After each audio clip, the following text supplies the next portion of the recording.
Good evening. Welcome to number 4. Yes, good evening guys, Rowan here. It's a very special one. We've got... Finally, yes. Apologies. We've got 2 very special guests. Please introduce them, Rowan. Yeah, thanks Robs. Guys, yes, like it took us, I think about 6 weeks to finally get here. With us tonight, as promised, is Frans van Dyk. Frans, I'm not going to introduce you. I think you need to do that yourself and his business partner and colleague Nico van der Merwe. And it's not fair of me to introduce you. I think you guys should introduce yourselves and you can do it much better than I can.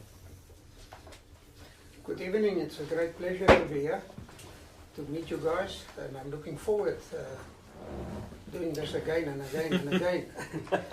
Just a little bit about myself. I joined the South African Defence Force as a youngster just after school. I started my career in the Parachute Battalion, spent about 3 years there. Then they started an organization called the Recce, and I decided to join the Recce. So I did a selection, and I qualified at the end of 1974, 75, beginning 75, and then I was transferred to Special Forces, or what we all know as the Recce. I served in that unit for about 25 years, and I retired as a Lieutenant Colonel, Senior Lieutenant Colonel.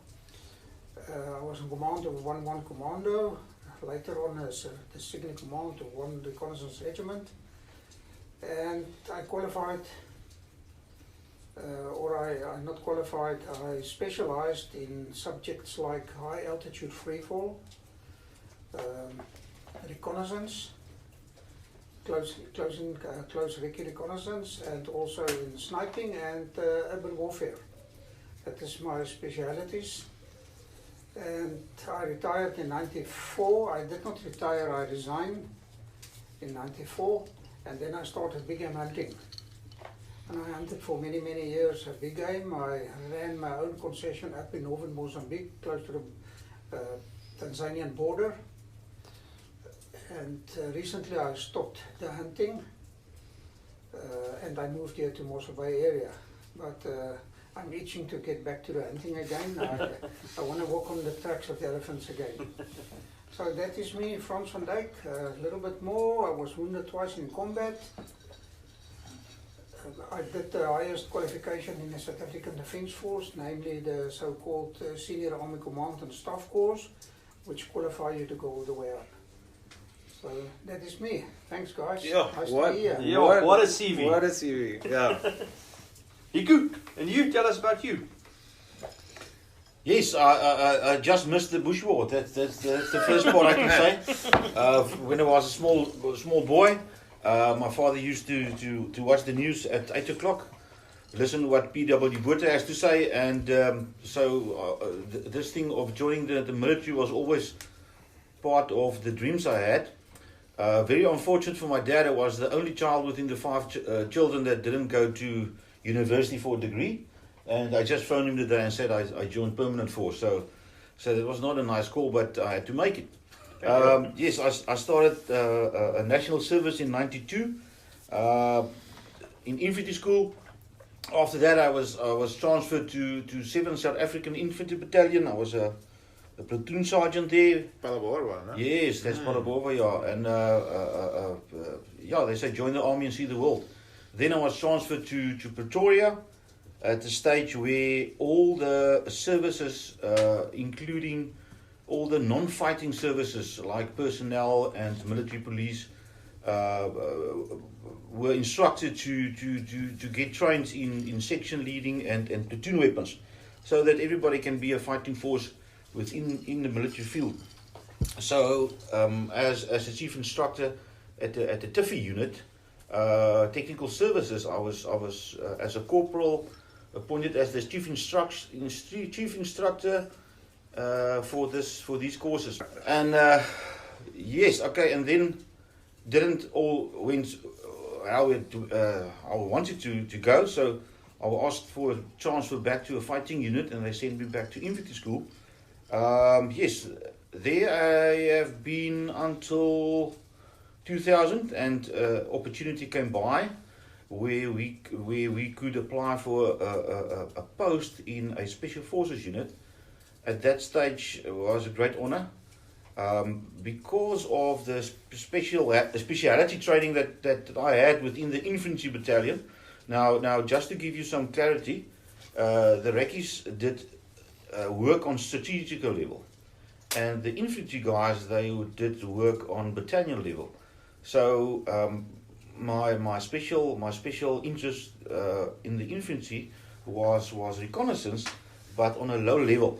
The idea of reconnaissance within the infantry battalion is so that you can still stay in support of your support weapons, which are the mortars, the 81mm mortars, that they can go up to 5 kilometers, or if you have air supply or air support, then you can go up to 10 kilometers. So that's basically the range of the reconnaissance within the infantry battalion. There was a post in 4 special forces to do the operational coordination and planning, and I went for the post and I got it, and that's how I came to know all the guys called the special forces operators. They are a special kind of soldier, and just to give you one thing, I was deployed outside the country in Central Africa, and my mother was very worried. Are you safe and all those type of things? So I told him, don't worry, I'm within the best soldiers, or in the company of the best soldiers in the world. Oh yeah, you're surrounded. You've got a very good security detail. Yes. And now, if you really know where these guys come from and how their mind work, or the setup of the unit, which is not allowed to be discussed, you will understand that there's a reason why nobody knows something about them. They are not the Navy SEALs. They are not the Green Berets, and they are not there to make numbers. They want their numbers to be small, and there's a reason for that. So yes, that's basically my career. And after that, 2003, I retired as a captain, and then I joined a family business in Oudtshoorn. But unfortunately, the military will always stick to your blood. If you wanted to be there 20 years when you were born, and now along the line you are 40 years or 35 years, you are out of the army, then you decide at this stage that yes, there's something wrong, and then that's why we started this business, and lucky for us, because we have many similar mindsets. Me and Frans met on a very special way, and that's where we are today. Nico, you said something interesting now in your comment. Take us back. Where the special forces or the Recce's come from. So, Frans, before you ask that question, sorry, I just want to comment on something here that Nico just said. Nick, that is the thing, and I want to tell all the young guys out there. Nico mentioned that he missed the Bush War. Yes, it was a very special time for all of us that was soldiering at that time. But I would like to say that later in the conflict, while we were still doing the Bush War, things started to heat up inside South Africa, and all the unrest and things like that in the local communities like Soweto and all those places started, and that was a big problem.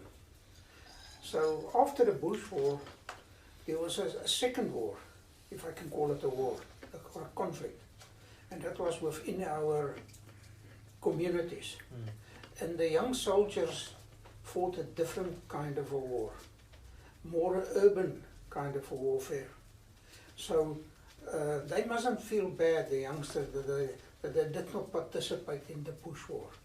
They fought their own war.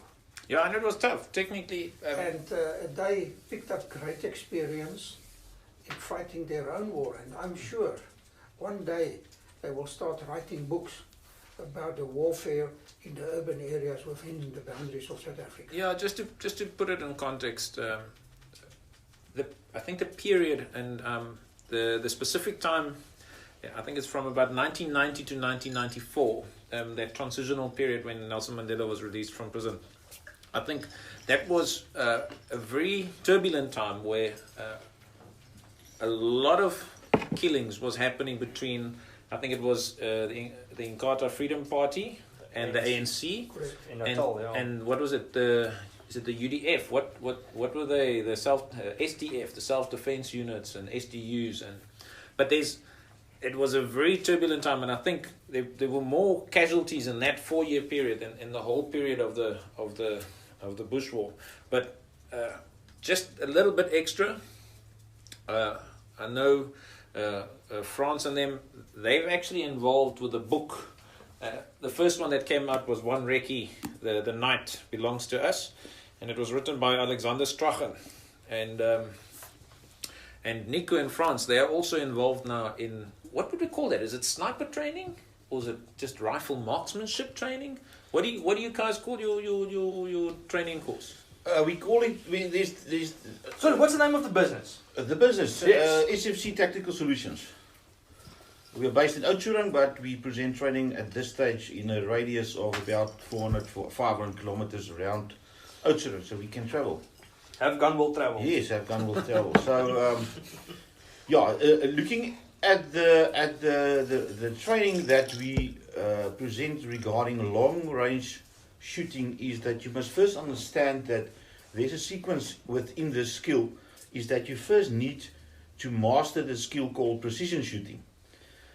If you cannot shoot a well-aimed grouping or a good grouping on 100 or 200 or 300 meters, there's no way in hell that you can try to do the long-range shooting thing. You can do it, but it's going to cost you a lot of money. And that's where I think the shortfall is currently. Is the guys have serious kit, yeah. They have it available. Yeah. You can go to any gun shop and you can buy what you want.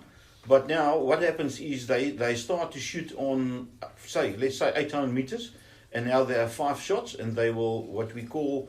What you're referring to is, as you shoot, you make corrections on your you last make shot. visual corrections. Yes. You do not make corrections according to your calculations or what we call is your shooting solution. Yeah. And I think the shortfall within the long range community right now is having a shooting solution available to yourself where you can take a well-aimed shot at 800 meters and hit your target with the first shot. I think what that refers to, and we've had this discussion. So I'm obviously, and yes, I forgot when we did the prepping for the show just before we started recording. We were talking about what we're going to talk about. So I'm really interested in the hunting part, your professional hunting period. But the way I see it, my son and myself, we shoot, and we sport shoot and we hunt. And one of the things with hunting is that I explained to him, and my son's 15 now, it's software and hardware skills. I shoot a Howler 1500 with a nice, it's a Hawk, very, very strong telescope. It works fantastically, up to 400-500 meters, not an issue.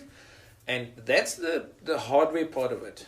But there's definitely a software part. As soon as you start looking, especially with the MOA scope that's on the second focal plane, it took us a while to really understand. Like, if you zoom in on 16 power versus on 4 power, the bullet drop is different. And all these things, I think what's happening now is a lot gets lost because some of the hardware is so cool and it works so well. You can put any guy behind it, and like you said, they can shoot it, and they can shoot it well, but they don't necessarily get that first shot. They're solving software problems with hardware. Yes, yeah. And the thing that people don't understand is, and I'm going to use this anyway. Okay, wat wil ek gesê het? Kan ek use the example? If you want to use a GPS to navigate yourself, and you don't know how to use a compass and a map, what will happen if the GPS runs out of battery power? And then you will not be able to use a compass and a map, right? So the basics of first precision shooting, before you go over to long range shooting, is you must know how to do manual things, like how to do the manual adjustment, the calculations, how to work out your solution, and from there you can go to advanced systems and train with them. Fantastic. So, Rowan, yes, Ek dink Frans, I think let's start right at the very beginning. Selection. Tell us about that. What did you go through? I know selection changed from year to year, and there were always some interesting new stuff that the guys thought out. But take us through your time in selection. What the experiences, things that you learned. How did you prep for it? How did you get your mind right? The physical side. Tell us more about that. Okay. Luckily, I was in Parachute Battalion at that stage before I went on selection course. Now, obviously, the paratroopers are extremely fit, and I was one of them. So I was fit myself, very fit. So, how old were you when you went into selection? About 20. 20. Okay. Yeah. More or less. Okay. So, you have to be extremely fit and prepare yourself and become very, very fit and more. Okay. Second thing is the mental preparation, and that is your strong weapon. You can overcome everything and anything in life if you are mentally prepared, and that is a strong point of the Special Forces guys, is our mental preparation. So yes, you have to be extremely fit, mentally fit. Luckily, I had a lot of friends. Well, Special Forces those years when I did selection was very small. It was about 13, 14 guys in a unit. Sure, that is small, yeah. And I knew most of them. Some of them were very big friends of mine. And they helped me with the mental preparation and so on. So I was really... What year was this? 1970, in 74, beginning 75. I qualified in the very, very early in 75. Was that the first selection course? No. The first selection course started in the late 72. 60s, early 72. Yeah, Okay. yeah. But there were only a few selection courses in those In between, years. yeah. So,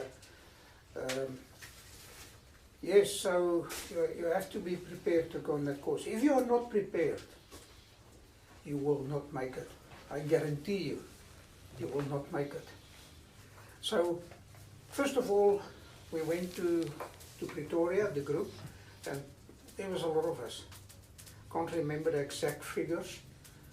You do the medical, you do psychological tests, screening, they look at your military background in detail, etc., etc.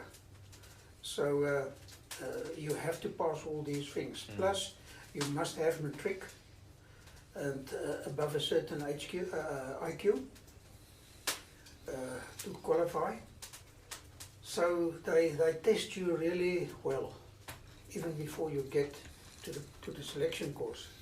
Thereafter, for the few of us that made it, I think it was 75 of us, we started off in Dimbu, in the Limpopo province. Oh, yeah. Okay, in those years it was North Transvaal, Northern Transvaal, on the banks of the Limpopo River. At Medimbu there's an army base there. And we did 3 weeks over there.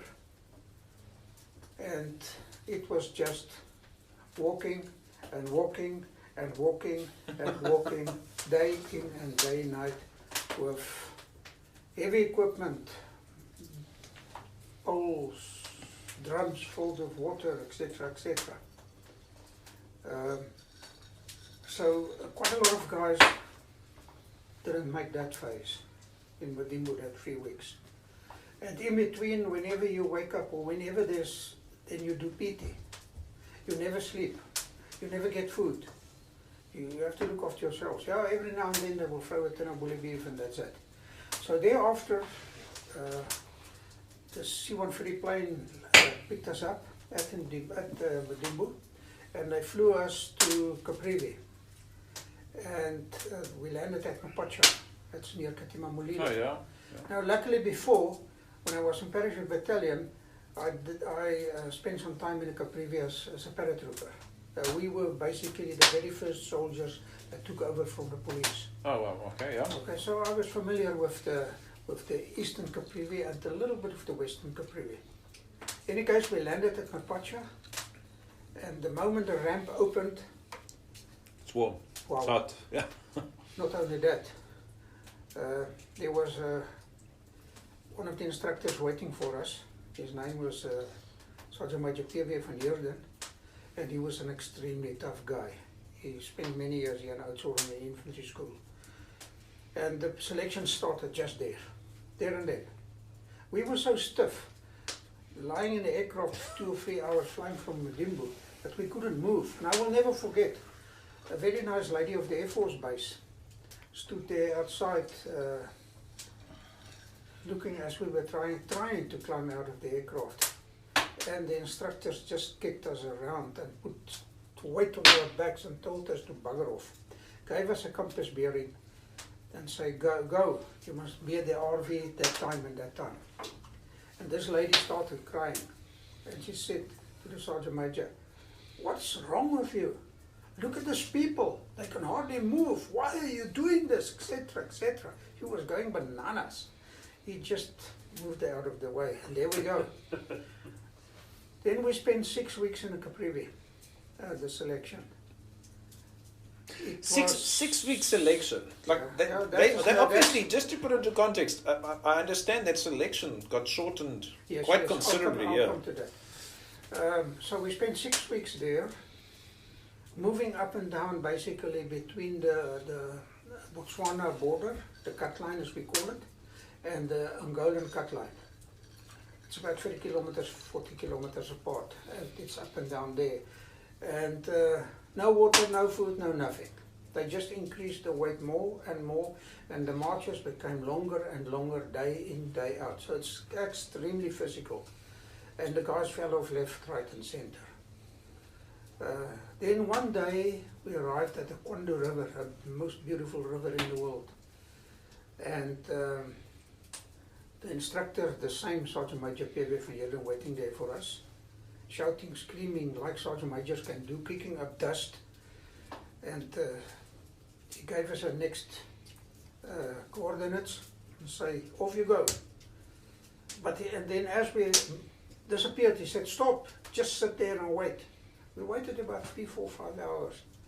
And eventually the few guys that was left on course were there.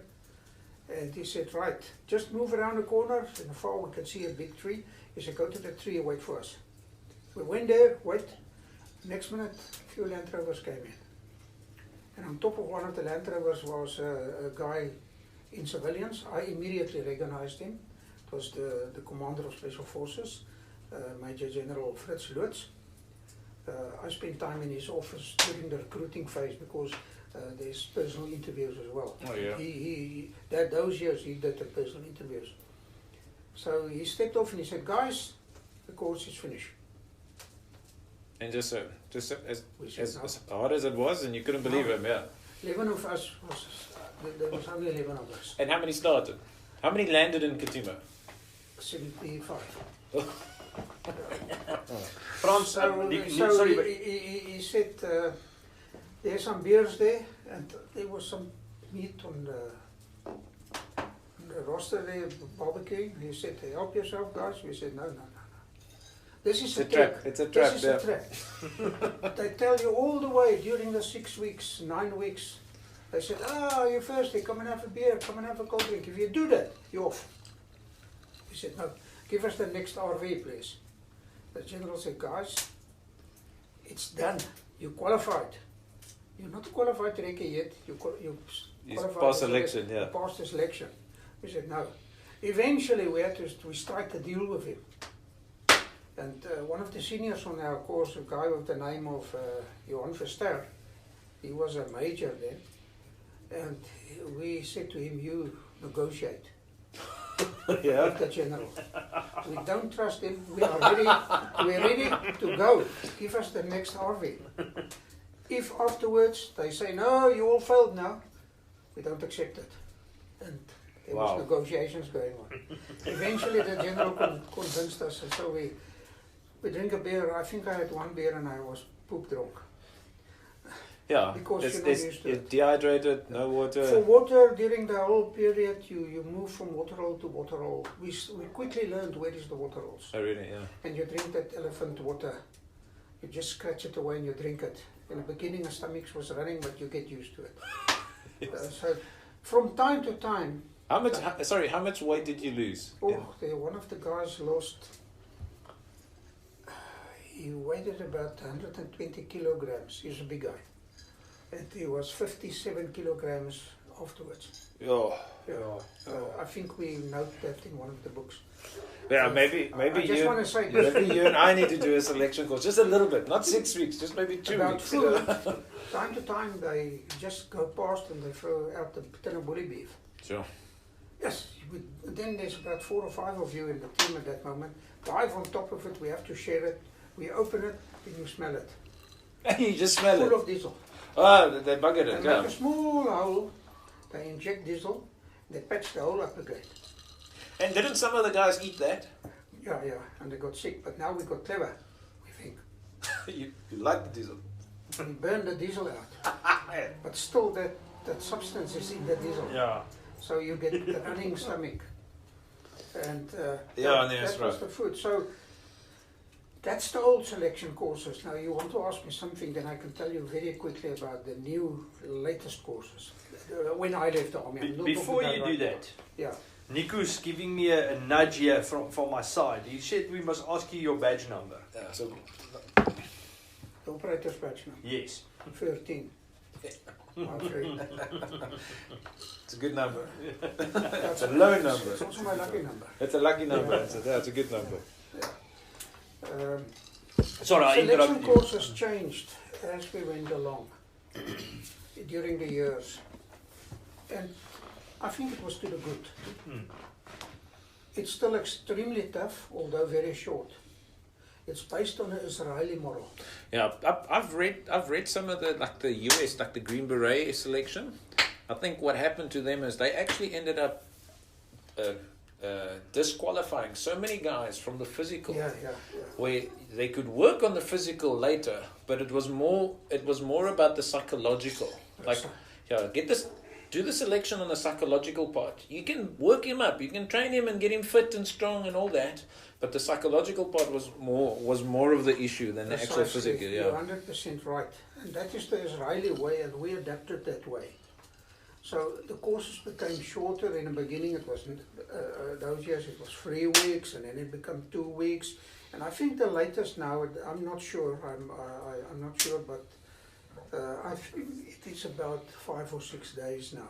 Yeah, I know. If I'm not mistaken, but they focus a lot on the psychological part. Yeah, if I'm not mistaken, like the Taakmag Owens, the fastbait part is 4 days. So there's 2 or 3 days prepping, and then it's 4 days hard for the fastbait, and then it's done. But I must say, before you can come on selection course, even this new courses, now the short ones, you have to pass a fitness test. And if you don't pass that, you will not allowed to come on selection. Not even try, yeah. So the other thing is, after the selection, with the training that is now taking place in Special Forces, that's about a year plus after selection. So To qualify as selection, that qualify you to go on the training, Special Forces training.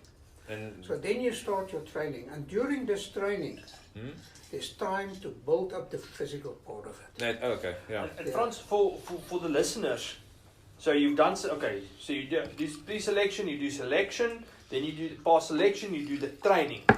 When do you get your operator's badge? At the end of the training. At the end of the training. So From start at the unit, or at the training unit, or at the actual physical unit where you do service? Remember, right in the beginning, there was no operator's badges. The operator's badges only came in at 1985. Oh, okay. And one recce started that. It was a request from the operators. Because the paratroopers, they've got wings. Yeah. Okay, we also wear wings. The divers, they've got diving badges. And the recce's over and above the wings, we've got nothing. So the youngsters said to us, they want badges, which was a good idea. And that's the compass rose, right? That's, no, that's the dagger. That's the dagger, yeah. Frans, I want to take one quick step back. You said when you go into selection, there's the physical training component that you need to prep yourself for, and the mental aspect. How do you mentally prepare yourself? What if I can dumb it down? What do you physically actually do to prepare yourself mentally? Okay, in my case, I can only speak for myself. Yeah. I think every man is different. In my case, so many of my friends was there already in that small unit. Oh, so you had lots of mentors, yeah. Yes, and I want to be one of them because I knew at that stage this is going to become the best unit in the South African Army. So mentally, I want to be part of the most elite unit in this man's army. And I started preparing myself mentally, saying, I must do it. I will not fail. I will do it. I will get tired. I'm going to get hungry. I'm going to get cold. I'm going to get hot. I'm going to walk with the mambas But and it's the fun, lions. yeah. That's fastbait, boyke. It is just switch off and go forward. That's all you do. Don't ask questions. Just go. Because I knew physically they cannot break me because I was extremely tough, fit. So for me it was, I wanted to be there. I want to become part of the best unit in the South African Army. And that is my mental. During the selection, you come to a point, all 11 of us that passed, you come to a point in your selection, and that is the advantage of the long selections. The short ones, it cannot happen, I don't think so. But on the longer ones, you come to a point where there's the point of no return. Yeah, it doesn't matter, just carry on. They cannot break you anymore. They can do whatever they want. They can throw any trick in the book at you. And I know, I've been an instructor, I've presented selection courses myself. You can throw any trick in a book at them. Mentally, you cannot break They're over them. it, yeah. They understand that, yeah, there's... And you just carry on. You don't even think anymore. What happened with me and many of the guys, you get like a song in your mind. Oh, really? And as you walk, you hear this, for me it was beautiful noise of Neil Diamond. Wherever I go in that bush, Neil Diamond was singing in my ear. What a beautiful noise. And eventually you walk even... You're in tune with it, yeah. In tune with it. Wow. Yeah. So that helped you to overcome this. And another thing is I never show the instructors that I'm tired. They never show weakness. Yeah, I arrived there. Would they pick on you, especially if they saw there was weakness? Yeah, if there was a weakness. If we pick up somebody is weak, he's got a weak point, we zoom in on it because we want to break it. If we can break him, he's off the course. He's a goner. So if you show a weak point, they will zoom in on it. Then you must understand, in the early courses, in my course, there was no psychologist walking with us. Later on, those kop krumpers, head shrinkers as we call them, they got more and more involved. Not in the presenting the course, but they sit every evening, they listen to the guys where they sat at the RVs, they listen, they talk to them from time to time, they fill in questionnaires. So they were working on this part, on the psychological part. And they could quickly, there was debriefings every night, and those people will tell us, the head shrinkers, and they will say to us, listen, that guy is not going to make it. He's got a weak point. Pick on him and work him out, yeah. Work him out. And we quickly, in book number 1, there's a story about a guy called Deval de Beer. He was also one of the instructors on my course. He was one of the founder members. He picked up a weak point in some officer. And when he identified that weak point, it was 2 days that guy was gone. And it was an extremely fit guy. So now, I'm going to jump a little ahead. Look, yes. We've discussed this, your bona fides are there. I've got some serious, not serious questions, but stuff that sort of bugs me in terms of the physical ability. Now, just to put it into context, so we never been to the army. I've played some rugby. There's some physical level to it, but the way I see it and how we try and exercise these days, I was doing CrossFit for a very long time. And something that sort of bothered me is like, especially in a special forces type of scenario, you guys obviously were super fit, but you had to maintain that fitness. And to maintain that fitness, you need to do things. Now, here's the thing. So if we do lots of weight and we do lots of physical activity, I'm buggered. If it's really hard, something very specific, I'm not in a great physical condition for 2 days afterwards, like if you do legs or something like that. And it's always bugged me is that, obviously, would you guys, before you go on operation, would you do a workup where you don't start the operation buggered? You start the operation fresh? Or how did that work? Was there a consideration, or did you just have a daily? I do this, I run this much, I do this much exercise, I do this much weight. How did that work? Okay, we had daily programs worked out by clever people for us. And it is like stamina, long distance running, long distance walking, weight training, carrying heavy packs, etc. So speed marches, swimming, Sure. and so on. So we had a program, and we strictly followed that program to the letter. So in our unit, in 1 Reconnaissance Commando, later on it became 1 Reconnaissance Regiment, every morning after parade, the operators, we put on PT dress, from the commander right down to the lowest rank. And there we go, and we do the PT according to the program. That's normally 2 hours. Sure. Okay, so just before 10 we stop.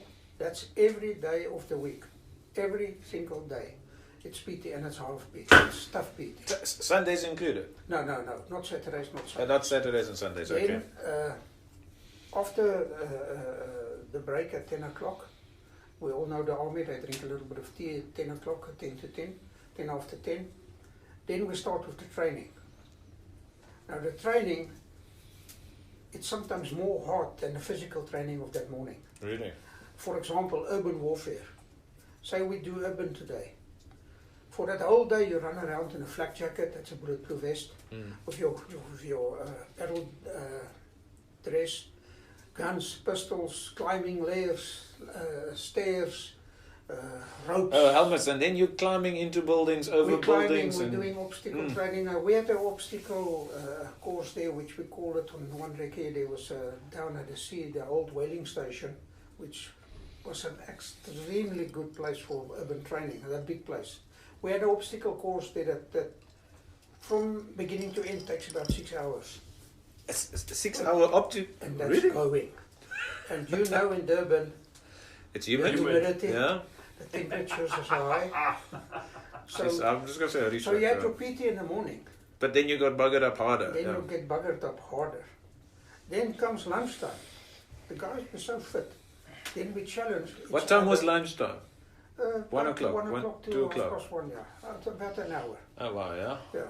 Then we, the guys challenging each other, squash. Then they go and play squash. Some guys is in a swimming pool, swimming. Now there's always this competition thing. Guys, Oh, let's go it's and measuring, swim.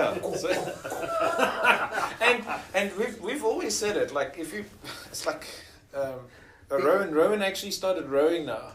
Yeah. And us at the gun at the shooting club, we take the piss out of each other, and it's competitive. Type A personalities, everybody's sort of similar. And he says, no, the rowing club, similar. And like, Just a sport that it's changes. a sport that So changes. after, yes, I'm glad you mentioned rowing. So after lunch, the program might be sea work, seaborne type work.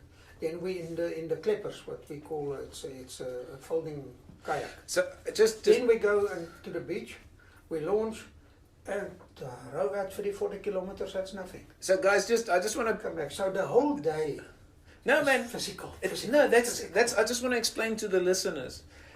If you've never been in a canoe or a surf ski, it's riding a bike is easier. It's hard. If you haven't tried it, go and try it. To do 30 or 40 Ks, like I know one of the first operations into Mozambique, Tanzania. it was in Tanzania. You guys did a 20 or 30k row into the harbour. Yeah. 20, 30k is It's in long sea, and it's far. and it's sea. Yeah. No, it's rough. Anyway, so like, and that was then afternoon, and then when did it stop? Then we stopped about 4:30 in the afternoons, but we had compulsory night training, two days a week. So Tuesday nights normally and Thursday nights was night training. So we stop at 4:30, guys take a rest, and then at about 6 o'clock we start night training. And that lasted up to about 1 o'clock, 2 o'clock in the morning, 2 times a week. And that's also, once again, physical. It might be night urban work, Yeah. or it might be night Rowing in the ocean, yeah. or whatever. No, so you guys, like, It's physical.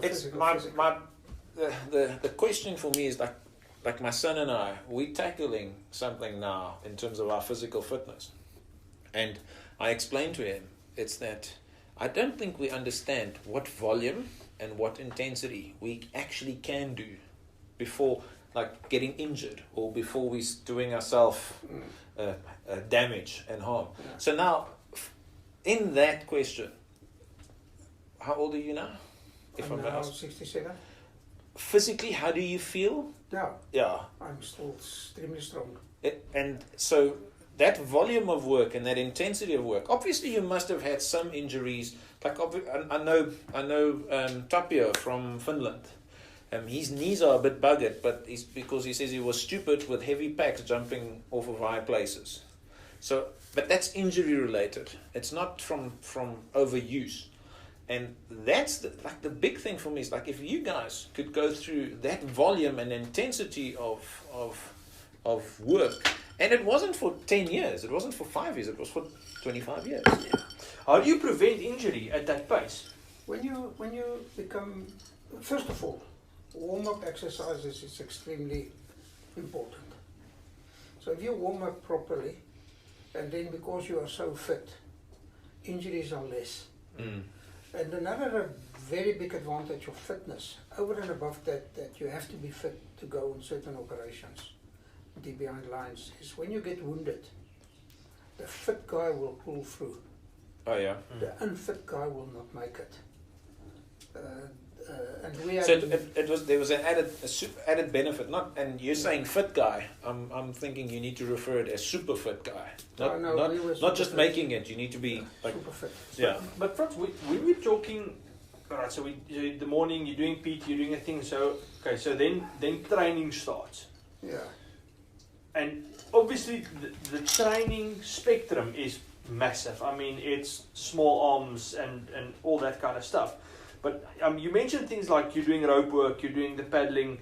At that time, when it was kind of the forming years of one recce, and all of a sudden you had these new problems and new kit and new things problems that you needed to solve. Did you ever make use of people from the civilian world that were subject matter experts in maybe a guy that's an expert mountain climber, or a guy that's an expert paddler, or a expert whatever, to kind of, hey, how do we kind of approach this problem, or was it a very much a let's figure this thing out by ourselves? No, a very good question, and I would like to answer it. We did use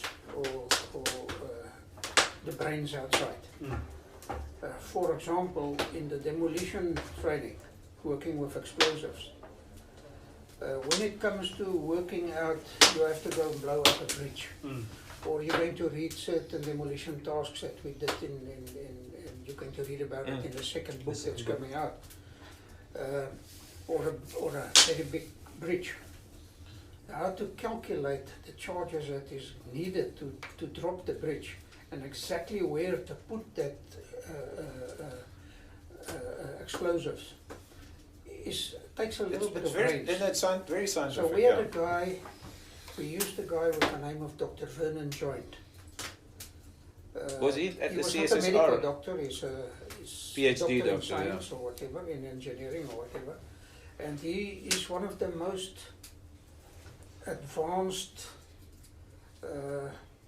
acknowledged demolition experts throughout the world. and Dr. Joint was based in Pretoria, and he was actually the one, him and his team, that built or that came up with the idea of the armored vehicles with the V-shape Oh, really? anti-mine protection. Oh, yeah. It was his brainchild, him and his team. So we used Dr. Joint, a very nice guy, very intelligent guy. He was obviously top secret clear, so he did not talk out, but he was many times in our unit helping us with preparations for demolitions. Otherwise, us stupid reckies will typically carry as much explosives overkill, as possible. yeah. Overkill. But he will come up with an idea and say, no guys, we can halve that amount of it. Oh, and you do just put don't, it here, put it there. don't put blow it up there. all this, just blow up that corner and everything else will break. Then, Yeah. that was one aspect. Then we had, in the beginning of the parachute years,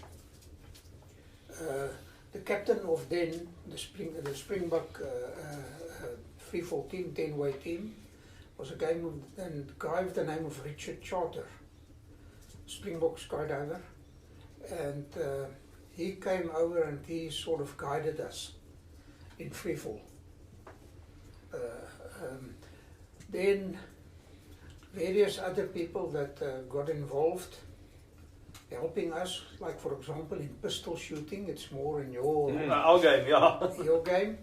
There was a guy named Jimmy van Sorgenfrey. Now, if you go back in history and look up the world champions in pistol shooting, he won the world championships in America one year, I think it was in the early 80s, mid 80s. And Jimmy was a big friend of all of us. And so we approached him. He was cleared. And so Jimmy came around and taught us pistol shooting. Just as a side, how much actual range time did you guys shoot every day? Every day. Every day. Every day, every day, every day, and more, every night. Well, 2 times a week. Yes. Would you say, if you take the range time, and we would be correct in assuming that the majority of that range time was rifle based? Rifle and pistol. Rifle and pistol. Yeah. Oh, okay. I would say more rifle, obviously. Yeah. Of course, we are fighting, and you don't fight with a pistol. Pistol is just a secondary weapon. Okay, so yeah, more rifle, but we always had pistols on us, especially during urban combat. Yeah. Oh yeah. Okay, so urban exercise that lasted about, say, from after lunch until about 6 o'clock tonight. That whole afternoon, we fired thousands of rounds, doing room clearing over and over and over. Urban warfare is an extremely fast warfare, and it's a very difficult warfare. It's a warfare for clever people. You have Frans, to be wide awake. I'm going to interrupt you just now. You're welcome. But there's a very specific reason why I'm interrupting, and I see Grobby smiling because he knows what I'm going to ask next. We discussed this at length in our I think it was our second episode? Third episode, second episode. So in the firearms training community now, and I see Nico also kind of knows what I'm going to ask next, we see there's all of a sudden this new phenomenon of guys teaching quick and nasty hostage rescue, 1 day, 200 rounds courses. Clear a room, yeah. Clear a room with your buddies with 150 rounds. What's your opinion on it? Your facial expression says what your opinion is, but I would like you to tell the listeners what you think of these kind of courses. You must remember one thing. Yeah, In the military, we work in, I'm talking about special forces. yeah, Also the rest of the military, but we are not defensive, offensive. So we attack buildings in special Yeah. forces. The enemy officers, blocks, whatever. So you work in teams. And a typical house clearing team is 4 men. Depends on the size of the target, obviously. Yeah? Sometimes it can be 3, but no, nevertheless. So this 3-man team or 4-man team, the entry team, the backup team, etc., the snipers that we deploy outside, this cut-off groups and so on, they practice and practice to go in on an operation to clear a house, say say a 6-bedroom house, which the enemy uses as an office. We will practice clearing that house for weeks and weeks and weeks. You cannot do that in one day. You cannot do that in half a day, not even one room. Yes. Even if you're on your own. It is practice, practice, practice. And another interesting thing is we never ever in one reconnaissance commando or regiment used blanks. All our training was live ammunition. So, yeah, this 1.5 day courses, training, urban, clearing of rooms, I think you know what I want to say. You cannot do So it. I just had to ask the question because, you know, Nico, you've been with us on combative concepts courses with Arnu, and you know his opinion on it as well. Quite a colourful opinion. Nah. And we still get so many requests for guys that want to do that kind of stuff. And usually when you tell them, no, it's a stupid idea, don't take your money to somebody, you know, keep your money and start at the beginning, then they get mad at you if you refuse to do that. So from the expert's mouth, it's a stupid idea. Can I just comment on that? We did a training exercise, training for some people two weeks ago. And we did a little bit of house clearing. And we only did the very, very basics of how to approach a room, how to look around the corners, and how to shoot one or two targets in the room. And we did that over and over a few times with live ammunition. But it's only that little bit that we did. There's much more to it. Now you start moving from room to room, down in passageways. People are shooting back at you, etc., etc. Low light conditions where you have to use a torch. Throwing whatever, stun grenades. You can present short courses like we did in that afternoon, or that day, but it is the bare basics. And then we focus on the correct drills instead of speed. Speed will come when we go back to that group and we present the second level of that same training, but we step it up now. It's fundamentals, yeah. Then they already mastered the basics. Now we can go on to the rest. It's mind preparation. So if we're talking, you know, during, you know, the selection, the training part, you know, we passed selection and when you guys were doing your thing, talk to us a little bit about equipment. You know what? I mean, it was what 40 years ago. Yeah? What did you guys use? Rifles, pistols, and what were favorites? And just give us some background on that. Okay. Our main weapon, assault weapon, was the AK-47. Why? Sorry, for the listeners. Yeah. Yes, the reason for that is special forces are fighting deep behind enemy lines, or far behind enemy lines, and there you can AK-47 ammunition is like popcorn here in South Africa. Yeah. You can pick it up anywhere. So there's another reason. All the equipment we used in special forces was non-traceable to South Africa because we did operations outside the country. So everything we did, all the equipment we used was non-traceable to this country for political reasons, obvious reasons. So pistol-wise, we used the Browning high power in those years. Later on, we could not get the Brownings anymore, so because of sanctions. Remember in those years it was sanctions, full sanctions. So then we switched over to the Beretta. Okay, however, some guys like myself, we just stand by the Brownings. We like the Brownings. It was just a secondary weapon. Machine guns, we used the Russian PKM, light machine gun. It's very popular. I think it's one of the best machine guns in the world. No, I don't think so, I know so. That was the basic rifles that we used.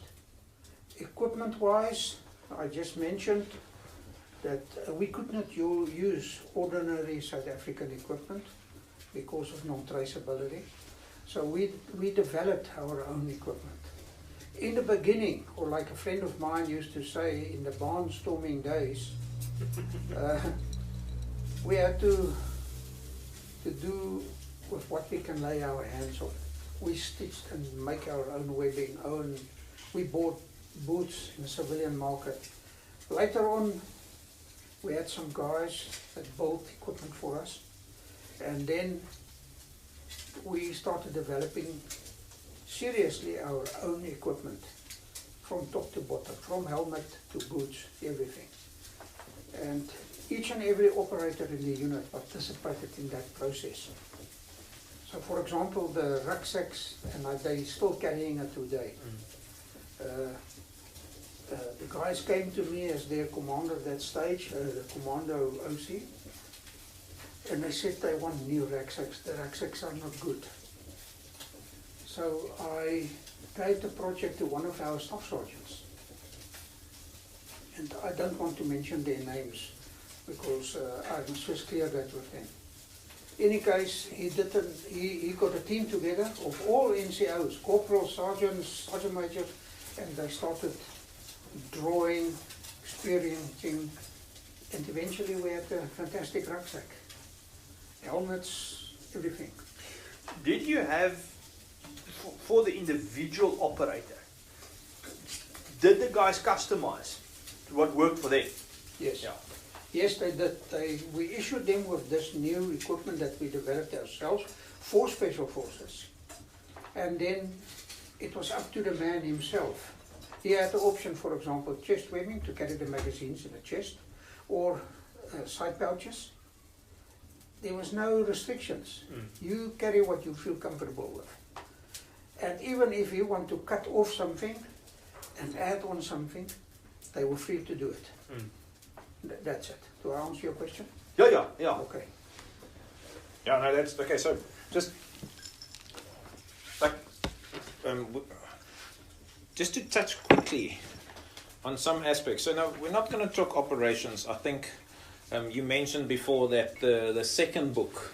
What is it called? Recce in? No, it's going to be the same. One Recce. Yes. Subtitle: Behind Enemy Lines. Behind Enemy Lines. So Yeah. you mentioned before that that'll be very much info or stories about the actual operation. So we don't want to talk operations tonight. I think we'll be happy to get the book at some point in time. But I've touched on the fitness, but there's some silly things. Like I always wondered, like, were you married? When did you get married? Or I know it might be super personal, but No, it's not personal. did you get married while you were? Obviously, you must have gotten married while you were in the Recces because you were so long. That's correct. But I hang on for quite a long time.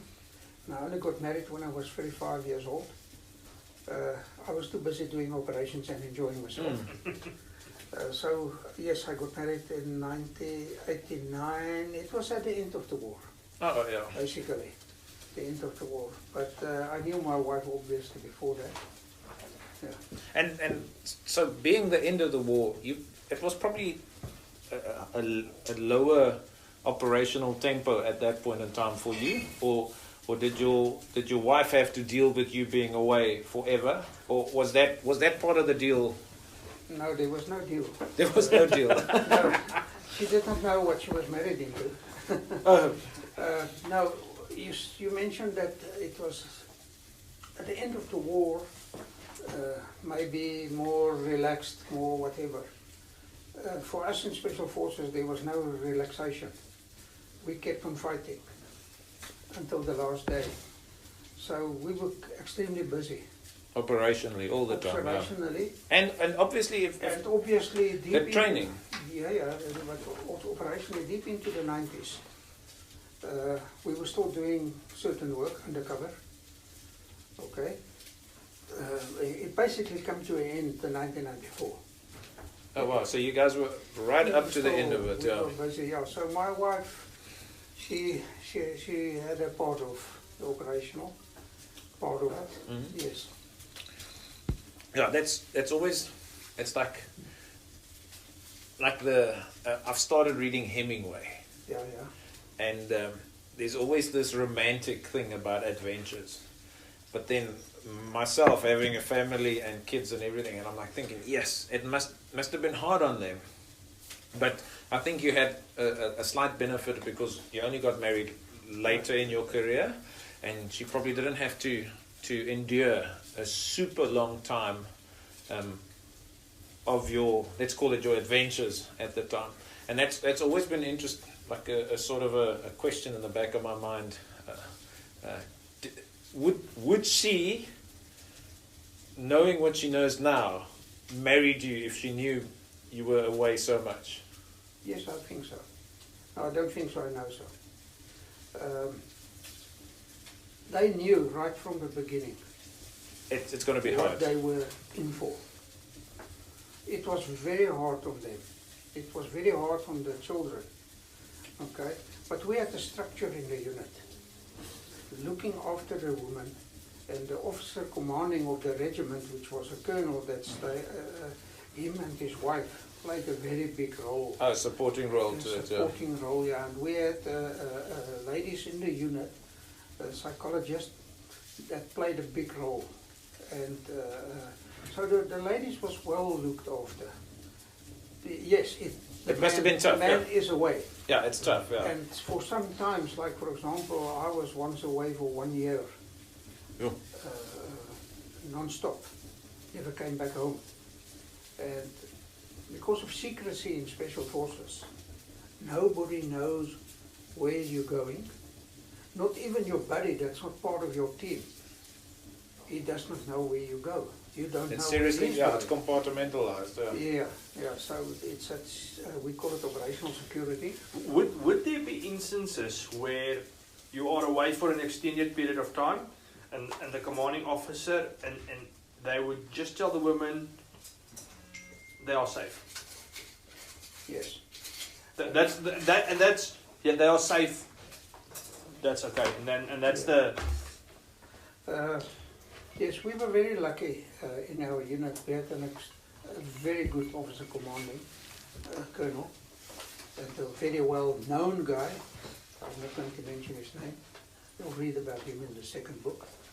And what he did from time to time, he will just phone all the ladies, his secretary will phone all the women that is away, and he will just ask them on, say for example, Friday afternoon, can you all gather and come around, we've got a meeting, and then he will just socialize a little bit with them, him and his wife, and then he will just give them feedback and say, okay, the men are okay, they're doing well, no problem there, and they know you are doing well, yeah, that's it. That's it. Yeah, that's it. Yeah, that's always been like, again, it's like the romantic element, or it's like adventure. But if you have a family and kids, I've always thought that it changes the dynamic a bit. But I suppose it would count in the unit's favor that you guys, as you go, you are confident that they are sorted out. Like everything, because it's like I can't imagine you going far away to go play or do whatever you need to do, which is strenuous and stressful, and then have any sort of doubt that your family's sorted out, everything's okay. Now we knew all the way that they are sorted out. Like one lady mentioned in book number 1, she said the woman also went on a selection course. Oh, really? And when the guys were away, they're the ones that's walking around with the pliers and the bobbejaan spanners and the lawn mowers and looking after the house and the garden. But the unit supported them. Mm. So, lady, you've got a problem? Yes, the grass is long. Okay, don't worry. The guy that's doing the garden in the unit will be there on Friday. So they do the lawn for them and look after the garden and so on. So yeah, it was very, supportive. So this, when did you leave the army? What year? In December 94. 94. So that's Yeah.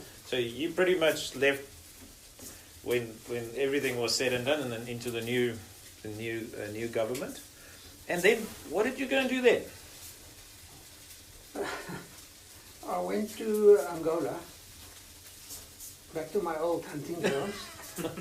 And this time, funny enough, I got a contract with a South African company, and that's actually why we left, because the writing was on the wall. Oh yeah.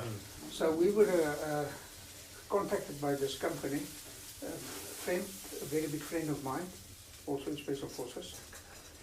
And they offered us a job in Angola as in the security industry, because they started up an operation in Angola, in the oil fields. But then it happens that we started in the diamond field first. And so we were the two managers of that company. And I worked there for 3 years. And funny enough, the company that we worked for belonged to the Angolan generals. So you worked for the previous enemy. Precisely. Yeah, but as soldiers always say, doesn't matter where you go in the world, we soldiers, we are not cross to each other. It's a profession, yeah.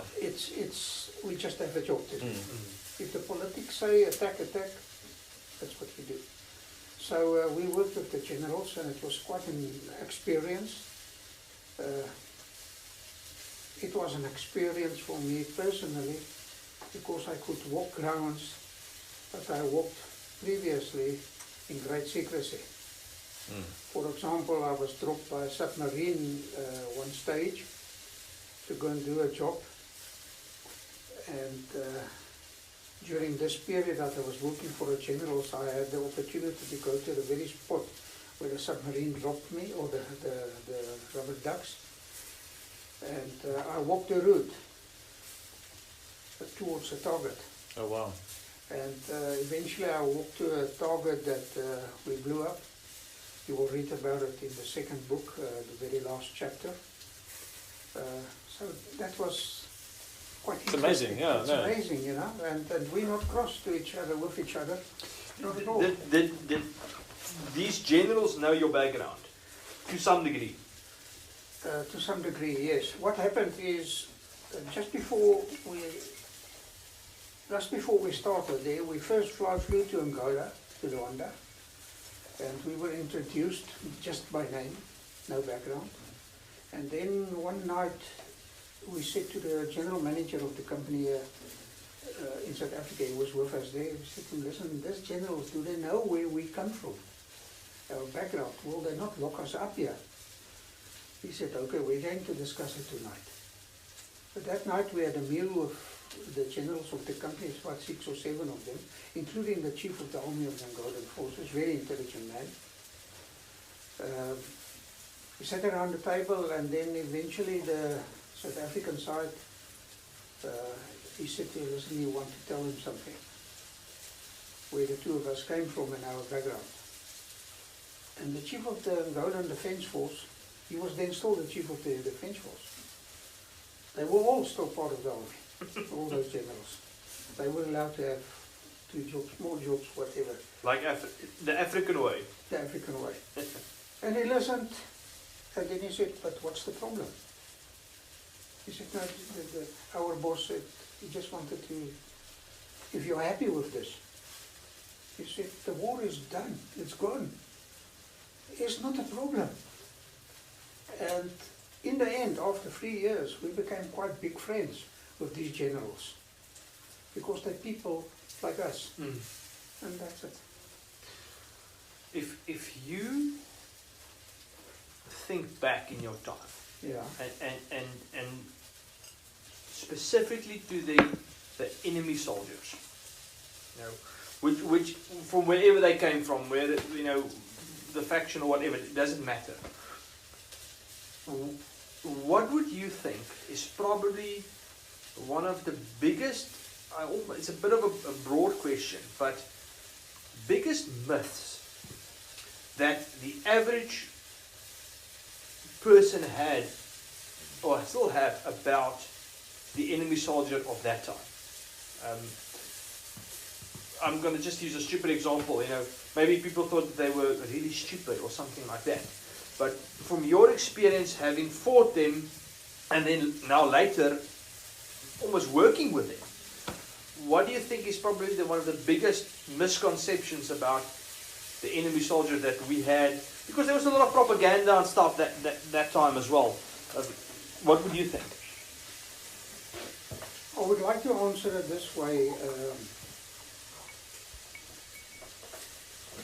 On the Rhodesian side, we fought against Zambia and Zebra, and the Frelimos from Mozambique. In Angolan side, we fought obviously the MPLA, although they were not our enemies. They are only hosting SWAPO, and then the Cubans. So I was lucky that I fought against all of them, not only me, all my friends. I would say, I'll come back to the Cubans now. SWAPO was well trained, well disciplined, tough as a nail, and very aggressive. The military side of SWAPO plan, well trained, well disciplined, ill-equipped, but as tough as nails. And I've got big respect for SWAPO. I fought against SWAPO many times, many years.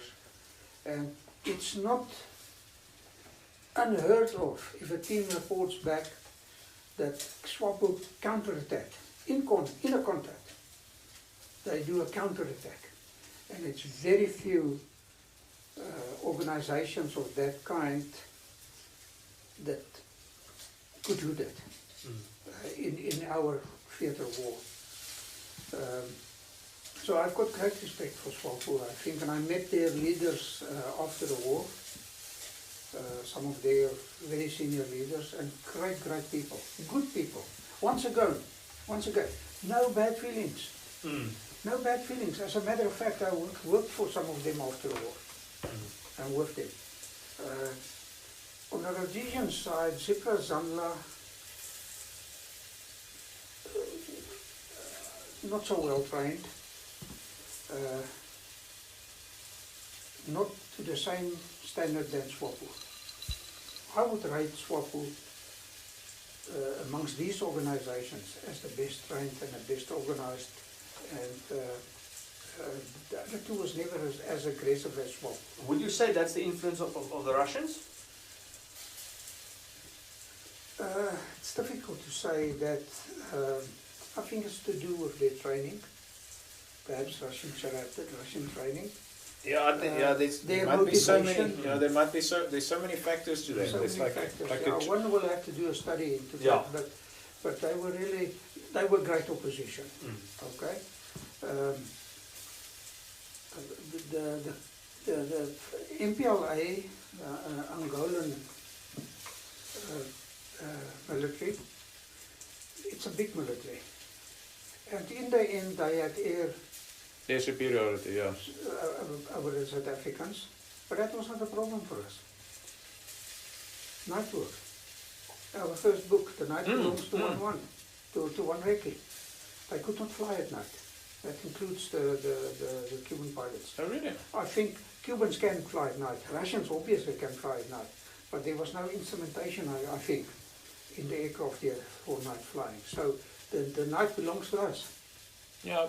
They could not, and our pilots was well trained. I think we had the best fighter pilots and helicopter pilots in the world, and I still think that today. Yeah, They could fly nighttime, daytime, anytime. So nighttime, they got active. Yeah. In the end of the war, around Kutikonaval and those times, when the Angolans go to bed, South African pilots, they're in the air. Oh wow. Yeah. I know I've got personal, and we've met some. I've met some of his kids and or family. Or Arthur Walker. Yes, I know. Yeah.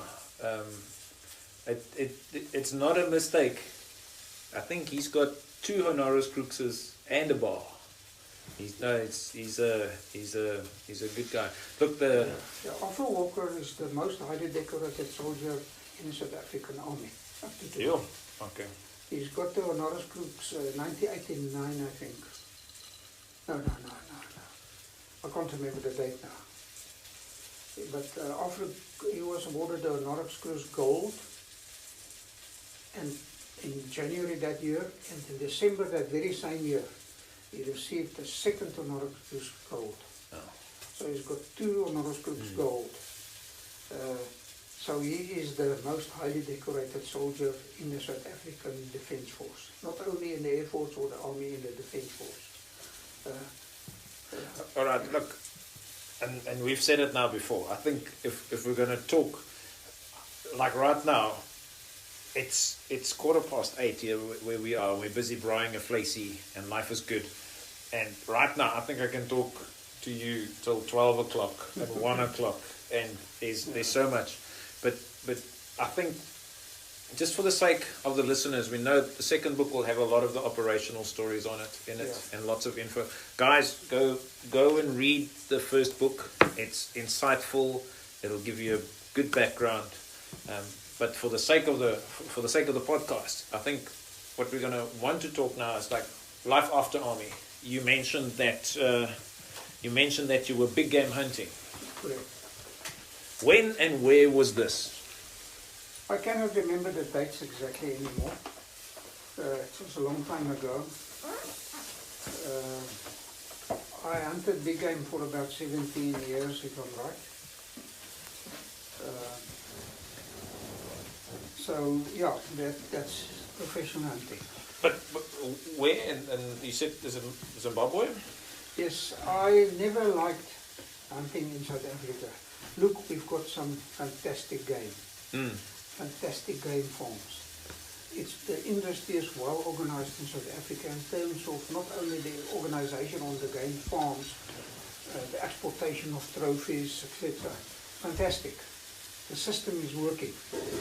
But for the experience. But for me, as a person, I never liked hunting in South Africa because of the fences.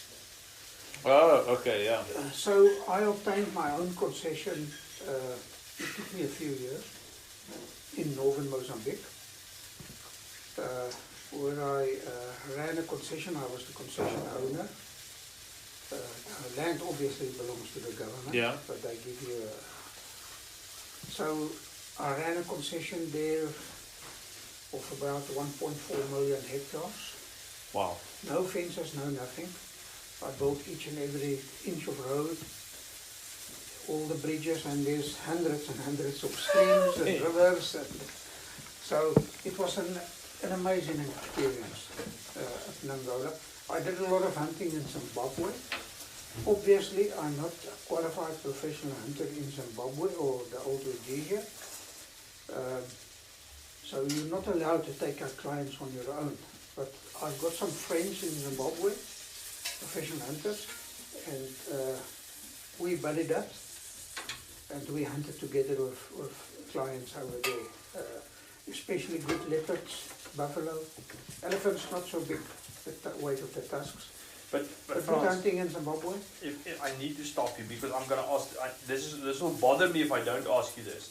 In 20 odd years of professional big game hunting, once or twice you must have seen something that made your hair prickle at the back of your neck where you're thinking afterwards, yo, that was close. Tell us one story. Black mamba. Not a lion or an elephant.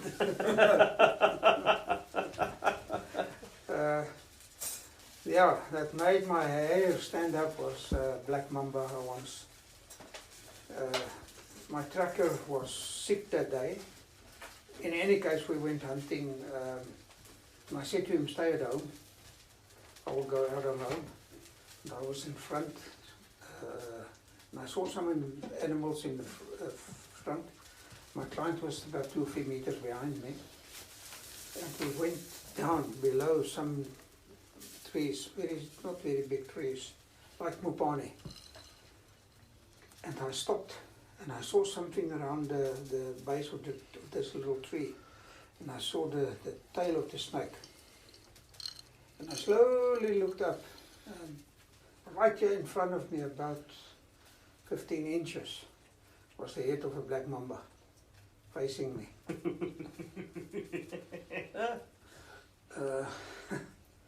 And I realized I'm in trouble. And with the one hand, I slowly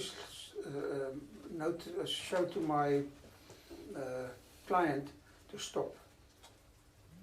Luckily he saw it and he stood dead still. And I froze, I stood dead still. And I cannot remember how long I stood like that, facing the black mamba in his eyes and he facing me. Then eventually I decided I have to do something. And like I said, I don't know if it was a minute or 2 minutes or 5 minutes or 10 minutes, I don't know. And then slowly I started moving backwards. But if I say slowly, I'm talking about millimeter by millimeter, without making any quick movements. And it worked. So I backed off until about a few meters away. I turned around and I said to the client, let's go back a little bit. And now he was chirping like a bird. What's happening? What's happening? We must go and look at the animals. I said to him, listen, sir, wait a little bit. He said, what happened? I said to him, look there. He couldn't see the snake. I showed it to him. I said, there. Snake was still there, the mamba. And I said to him, black mamba. He said, what? I said, there. He said, let's go. We go to camp now. I said, no, sir, we're not going to camp. We just make a little detour and we carry on. He said, I want to go back to camp. Now, the client is the client. What he says So we is the law, went back to the camp. That was, for me, worse than a lion or or an elephant coming towards you. Yeah. Where was this? This was in South Africa. In South Africa. Poker province, yeah. Yeah. I hunted there on a very big, it's the only farm I hunted in South Africa. 2 farms. One there in the Poker province, that was a very, very big game farm, no internal fences. A friend of mine, about 12,000 hectares. And the same size, more or less, in KwaZulu-Natal. Yeah, that's nice sizes. We used to, like here in the Karoo, an average farm is 3,000 or 4,000 hectares, and you think, oh, that's a big farm, but everything is so few and far in between. Whereas, like in the old northern Transvaal or Limpopo, 12,000 hectares is a fair amount. Yeah, it's a nice piece of land. Now, did you make a full living hunting and offering hunting packages and guiding people? This was until when? Until about 3 or 4 years ago.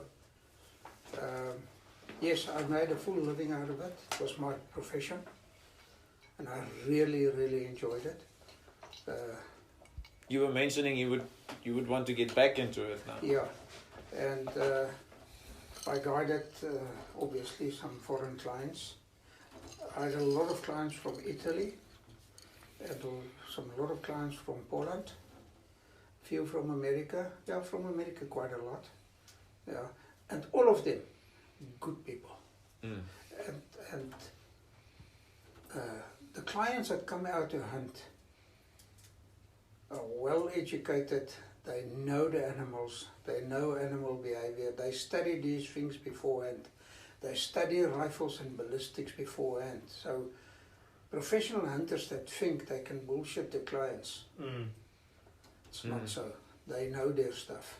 Oh, they don't know the animals the way you do it, or they don't know tracking. Or behavior or something like that, yeah. But they study these things, so you cannot really mislead them. I made a good living out of it, especially when I started hunting in Mozambique, because hunting elephants, and that was what I was doing the last few years of my hunting career, was just elephants. It's normally a 21-day hunt. So Yeah, then it must. it's one or two It's clients. big concession. I never hunted what they call 2-on-1. 2 clients, 1 professional hunter. I never did that. I worked 1-on-1. So for 25, 21 days, it's you and a client, perhaps his wife. Oh, well, yeah. Yeah, and it was. I really enjoyed it. And every year, January, we all the professional hunters. We're going to America for marketing. Oh, so you go on expo there, and and for many years, every year. Yeah. Italy, Spain. So if you go and you want to shoot an elephant,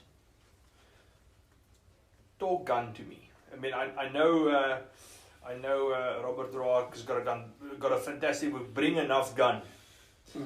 If you want to shoot an elephant, what are you shooting with? What's the kind of the bare minimum and what's recommended? Okay, first of all, there's a law that, for example, in this country, as in Mozambique, dangerous game cannot be hunted with a caliber less than 375. 375, yeah. Yeah, so the 375 caliber is a fantastic caliber.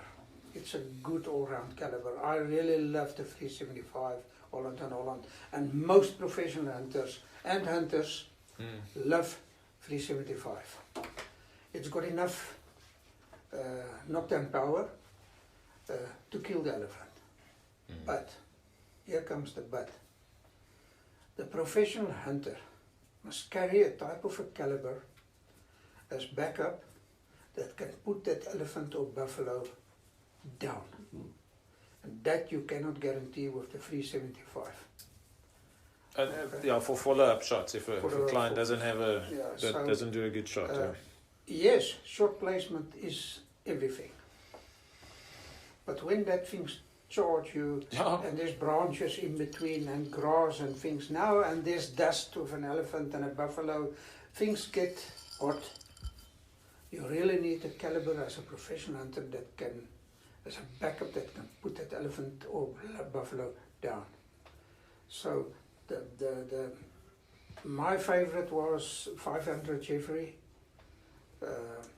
I used a 458 a lot, quite a lot. 416 Rigby, but I preferred the 500 Jeffrey. And when I do ordinary hunting for myself, I carry my 375.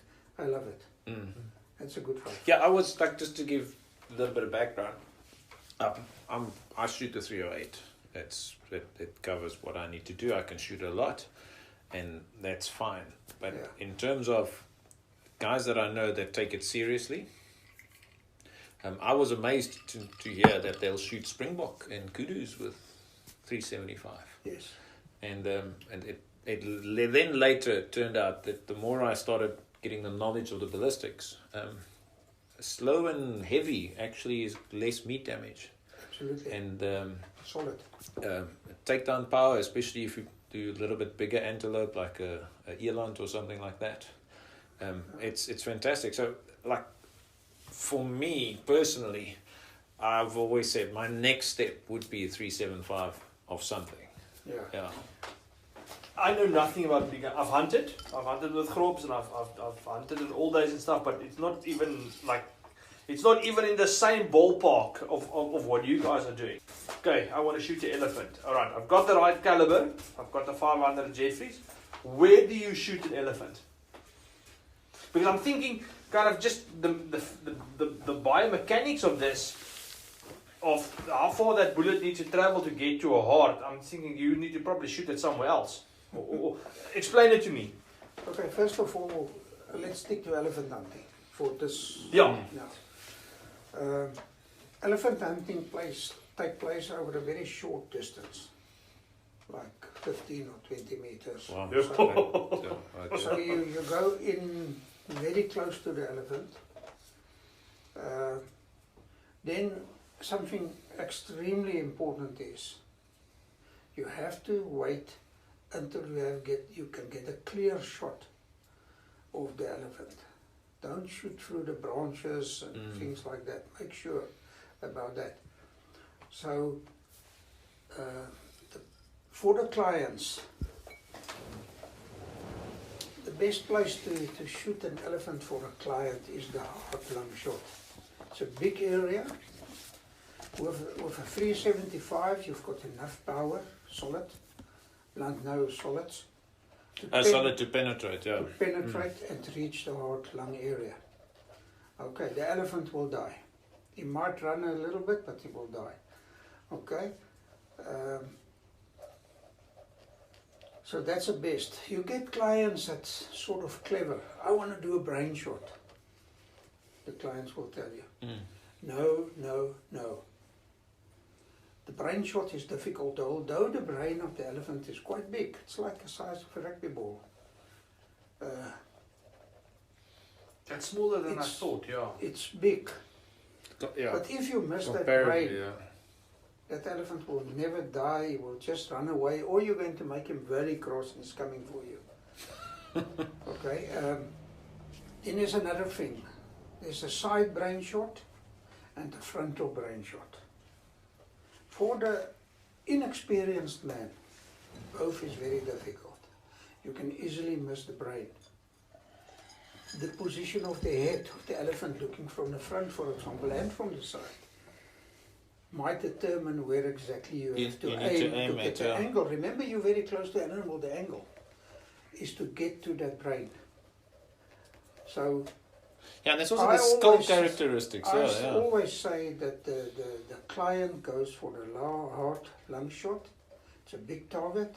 It's easy to identify the place where you have to aim. And a professional hunter to drop that elephant in its tracks is a frontal or a side brain shot, because the professional hunters that are good, they know where to find the brain. Yeah. Okay. You brought an interesting point now, because that was my next question. So your client shoots, it goes wrong, all of a sudden Mufasa's deciding this is it, he's coming at you now.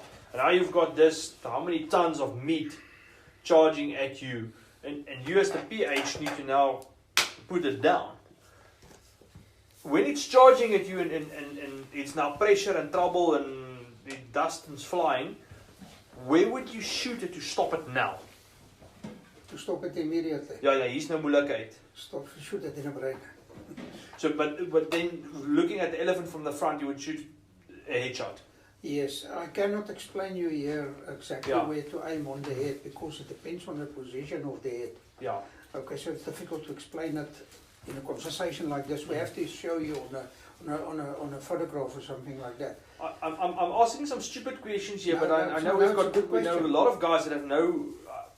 I'm man enough to admit I know nothing about big game hunting, and I'm gonna make myself sound even more stupid. But if you've got a really large caliber, like a 500 Jeffrey or a 600 Nitro, whatever, this elephant is coming at you, and would that round have enough power to punch through an elephant's skull or not?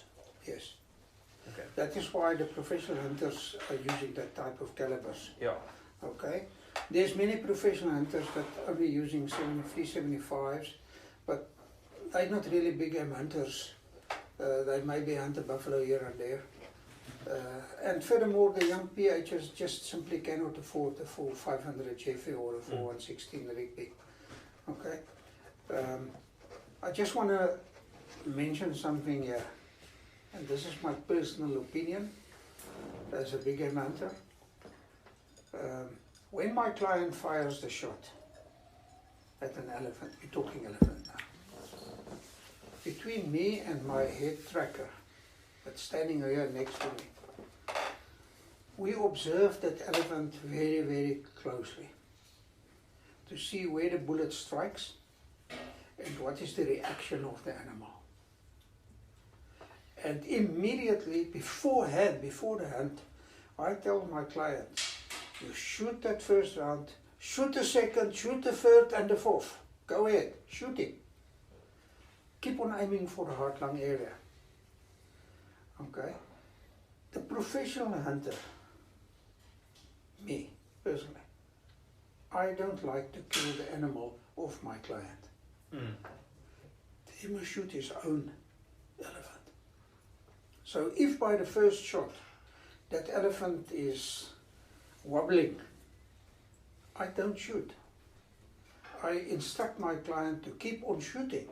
I am just ready to shoot immediately. Yeah. And if the charge is coming, then the professional hunter must kick in and do his thing. And I just want to say this. A lady client once asked me, she and her husband were both hunting elephant with me, and she said, listen, she was very worried about her husband. She said, is this dangerous? What can happen? And I said to her, lady, yes. During an elephant hunt, if something goes wrong, it normally goes very wrong. She said to me, what is very wrong? I said to her, flat bodies. Because it goes very wrong when it goes wrong. It's a few tons coming towards you. You mentioned in an earlier comment when that you hunted quite a bit of leopard. Yeah. And although I do not give myself out as a hunter by any means, I thoroughly enjoyed the books by Sir Peter Hathaway Capstick, the Death in the Long Grass, Death in Silent Places, that series. And there were quite a few stories in those books of how dangerous leopard hunting is. Can you maybe just like touch on that a little bit? Hunting leopard, you know, your experience on it. Yes, I would like to comment as follows. You hunt a lion with a strong heart. You need a strong heart. You hunt a leopard with your brains. You need to outthink the leopard. You hunt an elephant on your feet. Why we say on the feet? Because an elephant hunting normally entails many kilometers of walking a day. I average some elephant hunts 30-55 kilometers a day. Doing a proper elephant hunt, not here in small concessions. I'm talking about in Mozambique or massive areas. So you walk yourself to a standstill. The leopard is an extremely intelligent animal. You need to make your plan very carefully, the way you're going to put your blind, the way you're going to hang the meat, the wind, the direction the leopard will approach the blind. All those things you have to take into consideration, as well as the direction that the leopard will run away if he smells something or whatever. So it's a brain thing. But when the leopard is wounded, yes, it's extremely dangerous. When you follow up leopard, normally when you pick him up, the charge already in the process is coming for you. Yes. It's like a flash. Yeah. Okay, so yes, it is dangerous. It's very dangerous. You can get very badly mauled. Normally, very few people get killed. The elephant will kill you. Lion will bite you to pieces and perhaps kill you. But the leopard, it's dangerous. It's dangerous stuff. All dangerous game is dangerous. Even a bushbuck is a dangerous animal to hunt when you corner him and he's wounded. Or a gameshock. For the sake of the listeners, you made an interesting point now, where a leopard will maul you, but it will not necessarily kill you. But a lion will just rip you to pieces. Yes. So the leopard will attack you or maul you. If you say mauling, what would the leopard then do differently than, for example, a lion? You see, the leopard will normally, when he jumps at you, he will come for your skull. He bite. The hind legs come up, and that is what really doing the damage. It will hook your stomach open. Where the leopard, the lion will get on top of you and just bite and bite, and you can imagine that animal biting you to death. Okay. And the elephant charging you, once the elephant gets to you, you're gone. I mean, it's going to kneel on you, it's going to hit you with the tusks, throw you around with the trunk, I left. I had a very good friend. He worked in a Kruger National Park and he was killed by elephant. And he was an experienced man. A guy with the name of Sam Foley, also a recce, ex-recce, one recce. And he died of an elephant, guided a photographic with a lady. And an elephant came from the side that he never saw. A cow. So yeah, it's big game hunting is dangerous hunting, and professional hunters must know what they're doing when they go for big game hunting. If you big game, you're out with a client, so you had your rifle. Did you ever carry some form of a backup weapon, a handgun, a knife? I would assume is pretty obvious because it's a tool in that sense. But anything else that you would carry with you, a larger caliber handgun, something like that? Yes, when we hunt leopard and lion, I personally always carried a pistol. Okay, because if that leopard or lion is on top of you, you can always draw your pistol quickly and do a kill. Okay. Sorry, I'm going to interrupt you because it's relevant to your point you just made now. So you're falling on your back and you've got this cat on top of you. Yeah. And now you're obviously trying to fight this thing off you. You're drawing your handgun. And I know this is theoretical, this question. But would I be correct in assuming in a case like that, you're not looking, you're just getting that gun in there and you're just pulling that trigger as fast and as hard as you can, or is it? Roulette. Yeah. Yeah. Luckily, I have not been in a position like that before. I think the best is to ask guys that have been mauled with a leopard before. Yeah. What happened in that dust and rolling around and kicking and shouting and so. The other question you ask about is backup guns. Yes, when I do elephant and buffalo, and especially elephant, one of my trackers is well trained in using firearms, and he always carried a second firearm. Yeah, it's a second guy. It's not just yeah. not one backup. It's a second backup. He carries one. So if I am underneath a leopard or an elephant, he can shoot. Yeah. Because he knows how to shoot. Okay. Furthermore, the ammunition that we carry for hunting such animals, I carried my gun belt, like we call it, and there's normally about 20 rounds in there. Okay, all solid blood nose. And then my tracker also has a gun belt, carrying the same amount of ammunition. Wherever I go, that guy is right next to me. I just want that. If I want that rifle, if you have a stoppage or a problem, I just want to take the rifle from him and carry on shooting. Or if I run out of ammunition, he's got some extra, and he's well trained, that guy. He will stand ready to hand ammunition. Oh. And that's a big thing about big game hunting. It's another thing, and me and Nico have discussed it a lot, even in pistol shooting. What I, even up to tonight, don't understand from some big game hunters, or some hunters, I say some. When you have a stoppage, why do you have to look down at your rifle? Same with pistol shooting, and then combat here in the cities.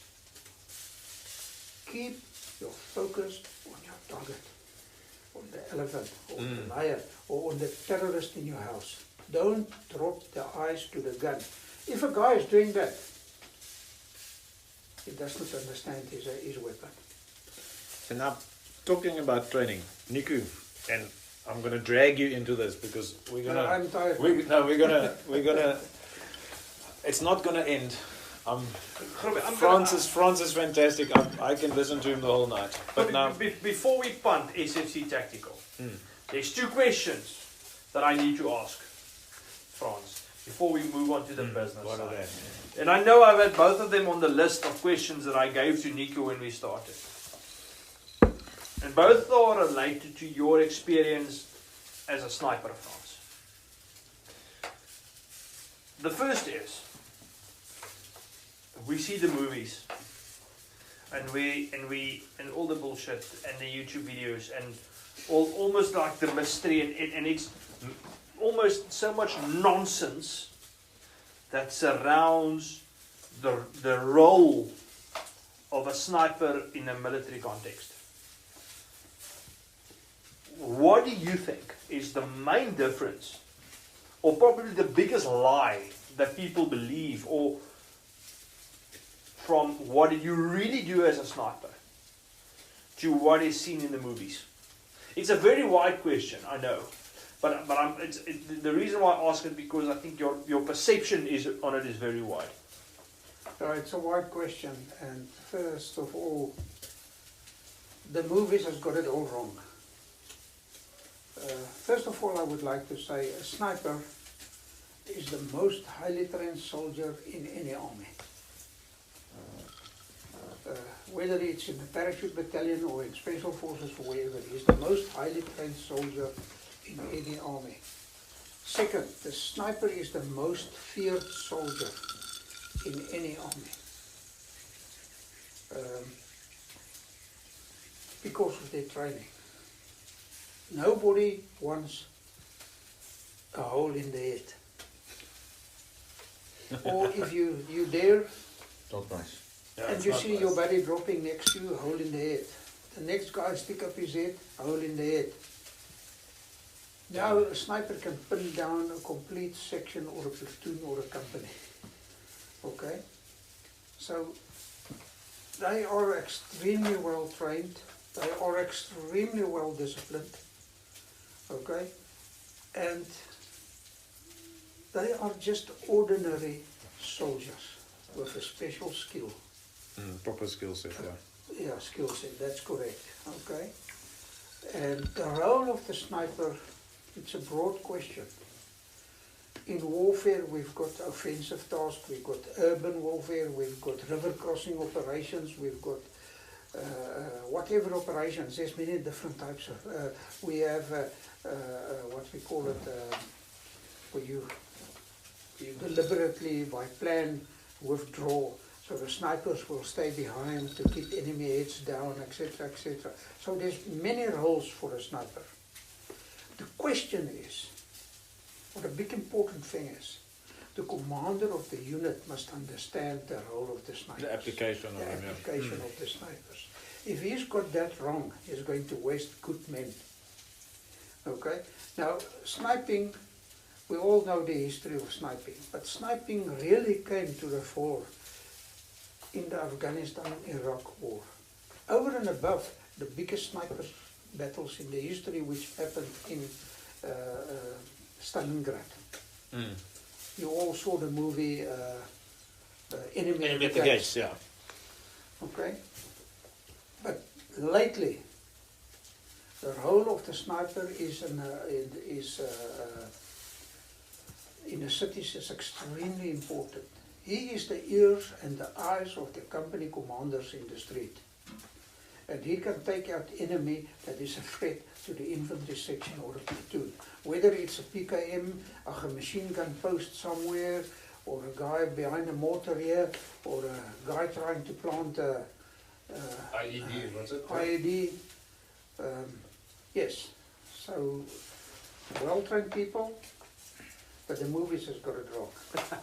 And my very last question that I'm handing over to Grobie, this is a stupid question, but I do think there are people like me that's curious about it, and I think there are some people that joke about it, but so you're lying there in the op, you've been there for a day or two, you're lying quietly, you're set up, and now you need to go number 2.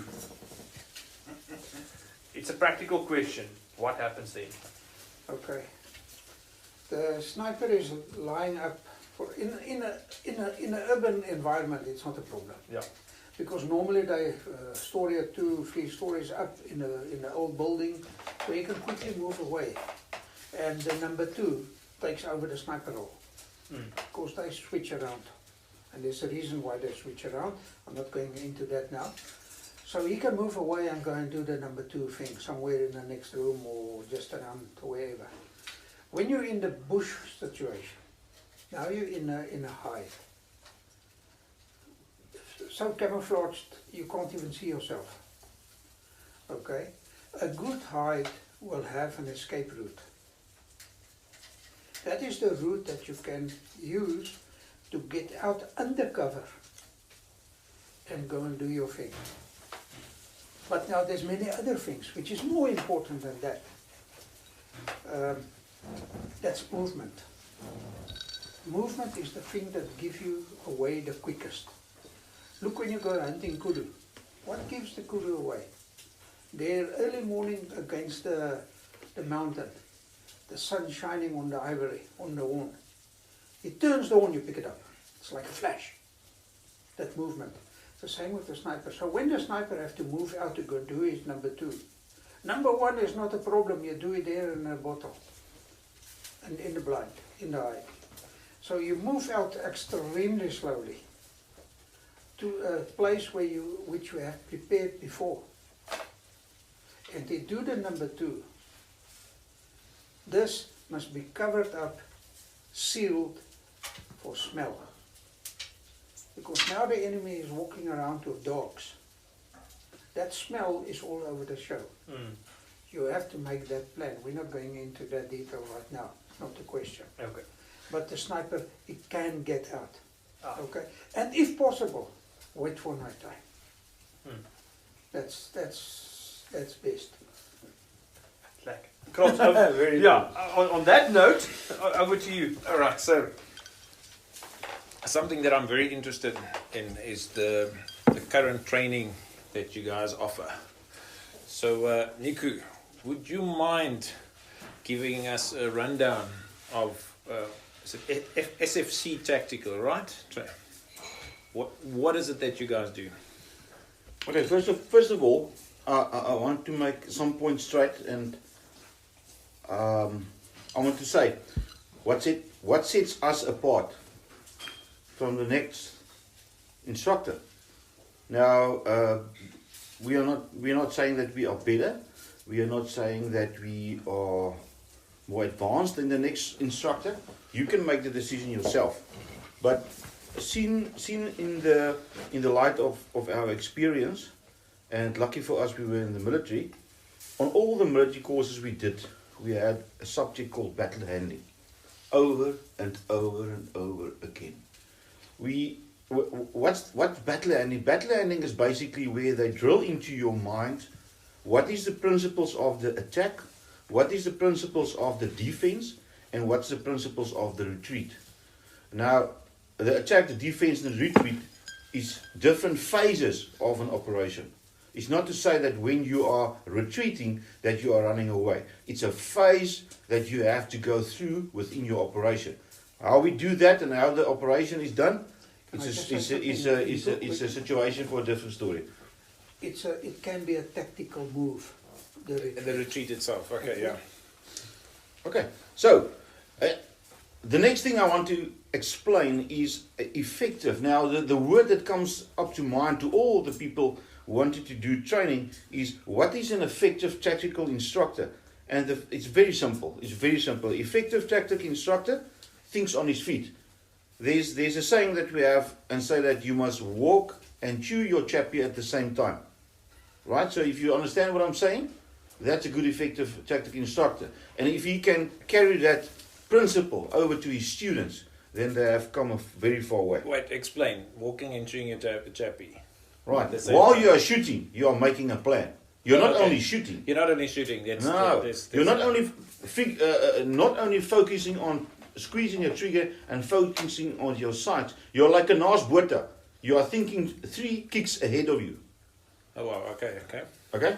Right. So you can only do that if you have the right mindset. And that's my second thing. All training, doesn't matter if it's boxing or it's rowing or it's shooting, is divided, and that's where SFC divides our training into a 60% psychological preparation, Okay. a 30% skills development, and that's what we do on the shooting range, and then the last one is a 10% Practical. equipment. Equipment. Okay, super. Okay, so there's your 100%, and we concentrate on that. Now, the next thing I just want to mention is that I get a lot of lip from different individuals, and saying that we are basically copying the Special Forces curriculum or whatever. I just want to say, and that's the name of the first book, and that's very coincidental. Night belongs to us. Why is that important that we understand this? And we need to survive in the night. Why? Because 90% of the attacks are during the night. So why are we training only during the day? That's a question I'm asking. If you want to do training, you must be able to perform in the night better than in the day. So just to, this is going to be a silly question. Now, I see it, and we've discussed it a little bit. Like, I want to come do your training, but for the pure practical reason, I'm a hunter, and two, the way I understand it, and you guys must correct me if I'm wrong. If I train with you guys for extreme distances, and I need to know my platform, like you said, 60% is a psychological element of it. So if I come and do your training, I suspect that I would come out a much more proficient hunter. Just because of would you call it the same skill set application, or is your training more geared to other people? Yes, you are right. You as a hunter will benefit as well in terms of shot placement. Okay, we have two levels of this long distance shooting. Now there's a difference between accurate shooting and precision shooting. Let us get into that on another time. Okay, there's a big difference between accurate shooting and precision shooting. What we do in level 1 is a weekend training, is that right, Nico? Where we take the guy with the just say a Remington 700. Yeah. Okay, with his normal telescope, vortex or whatever he's got on it, standard ammunition, and we go through the process exactly as Nico said. We work on the fundamentals of shooting. If we can get you in that weekend to shoot a minute of angle group on 100 meters and on 200 meters and on 300 meters, we have achieved a lot. So if you can shoot a 1-inch group at 300 meters, you can accurately kill a springbok at 300 meters, and I know now you have the ability to go further. Yeah, the groundwork is laid. Okay. So earlier on today you mentioned the kit. Kit for long distance shooting is expensive. It's becoming very popular in America now as well. They're taking ordinary rifles. And they're accurizing them. They just accurize them with a trigger here and a butt plate there and this there and there.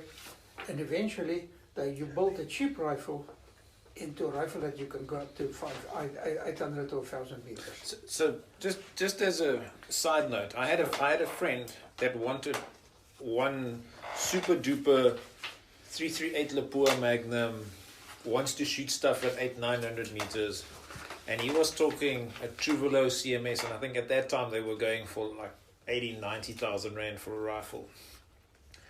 And my comment to him was that I've seen Howers in 300 Win Mag shoot at 400 meters, a minute of angle with no hassle.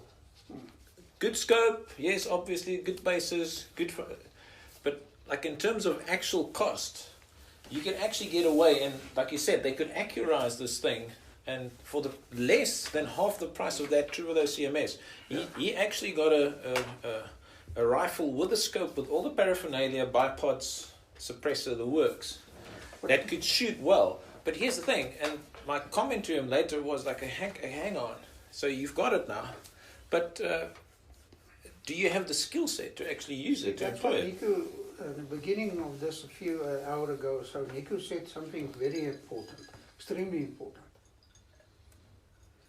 it's not that rifle. It's the man The behind driver, the yeah. rifle. And it is the man. But when SFC, we focus on that basic fundamentals to get that right. If you can get that right, you're going to shoot better with your ordinary rifle hunting, and you can shoot much better progressing to long distance shooting. So, sorry, Nico. You're good. So, what does the training entail? Saturday, Sunday, how does it work? There's different training levels that you need to. I just want to say that I cannot. There's levels: level 1, level 2, level 3, level 4. I cannot take you on a level 4 course. Now, level 4. Let's say level 4 is working in a 4-man team. It's specially designed for reaction forces on farms. Oh wow, really? Where you have a bakkie within a driver, number 1 passenger, number 2 left rear, and number 4 right rear. Then they can work in a team of 4 guys. I cannot take you on a course where you have not done and passed or mastered the basic fundamentals. And now I'm going to teach you how to work in a team. All right. You're going to kill each other and shoot your partner in the back. So let's talk level 1. So obviously you could travel around about what did you say, about 400-500 kilometers around here. So that would be up to Cape Town, PE, and the likes. So what would a weekend entail? A level 1 course is half a day on a shooting range. We have it's me and Frans, and we have 10 students.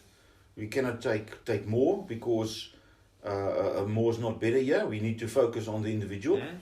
And then half a day on a shooting range, we concentrate on the fundamentals before we can go on to the next level, that is level 2, and that's the afternoon, where we concentrate on the principles on level 1, and now we add movement and heartbeat and breathing under stress, and then to conclude the training we do a night shoot. The night shoot is basically introduction. It's not a fun shoot. It's introduction to get you back to the reality check of I need to get myself in order here to survive during the night. And just as like anybody listening that hasn't used a rifle at night, one, I know it's illegal in hunting in some provinces at night, but we've shot some problem animals at night, and let me tell you, it's a different kettle of fish. You would think you would know, and it would be okay, but it's so tough. It's very difficult. Ons moet net gepraat nie. Jy praat nou van langgeweer skiet en ek praat van defensive. Yeah, he's picking cross. So just to highlight this is rifle defensive shooting. This is not precision shooting in terms of Handgun, and rifle and shotgun. rifle and shotgun. Yes. So you guys, you cover almost from a tactical and a self-defense scenario, and then there's the let's call it the more precision rifle shooting, right? Now, that weekend would entail level 1 and level 2. For the handgun, yes. Handgun, Yes. yes. We construct level 1, level 2 for basically a farm situation or any person, doesn't matter, where you have to act defensively to defend your life. All right, super. And then what happens Sunday? So obviously there's a shoot this Saturday night, just to get everybody acquainted with operating at night. What happens this Sunday? Sunday, basically, we do the level 1 of what we call home defensive tactics and vehicle anti-hijacking tactics. Oh, wow. Okay, cool. Level 1. That's basic stuff. To introduce you, you have to go back at home. You have to reorganize yourself and do a risk assessment of your specific situation. Yeah. And then we can come back after about 1 month, 2 months. Then we can come back and we start with a level 2, where we carry on with advanced techniques with regards to that. All right. So what we'll do is we'll post some links to this. Where can guys get hold of you? So, yeah. Hold it. Moet ek self 'n nommer gee? Yeah, give yourself a number. Give us yourself a number. Right. Yeah. If you have any questions, you can phone me on 063 693 1554. You can visit. I think the best, the easiest is we have Instagram. Instagram SFC Tactical Solutions.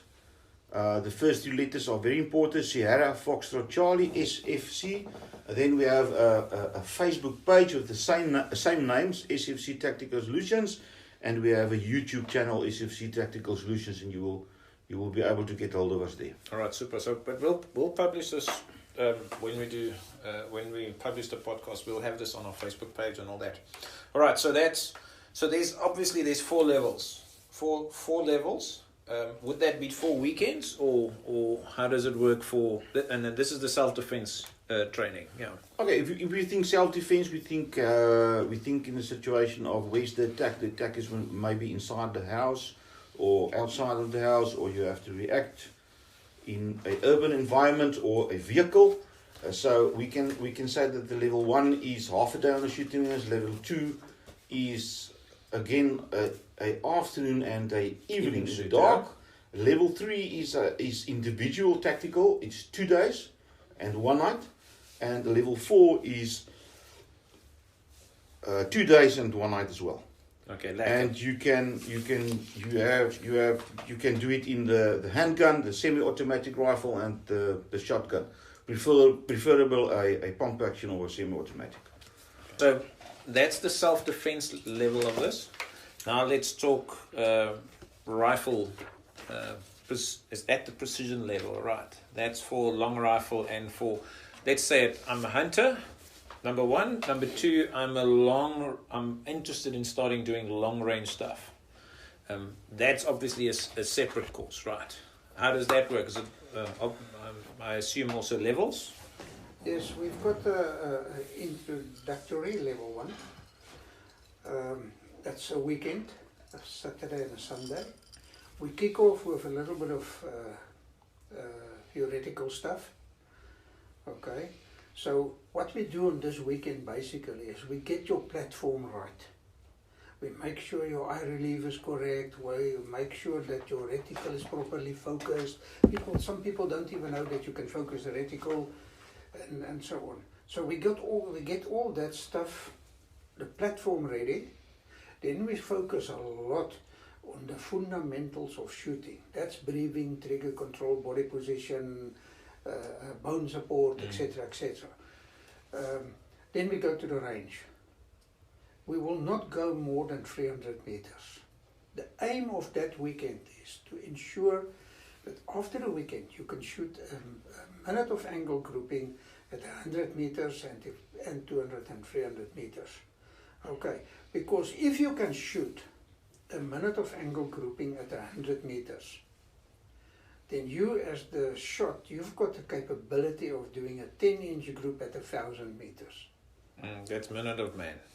That's working on minute of angle. Yeah. Okay, so Nico mentioned it earlier. Now we can see that you have the potential to go further if you can do that. But if you are battling to get a 1-inch group at 100 meters and you've got good equipment, etc. Remember guys, equipment does not make you accurate. It is the man behind the rifle. Yes, the telescope and the rifle and the right ammunition will help you.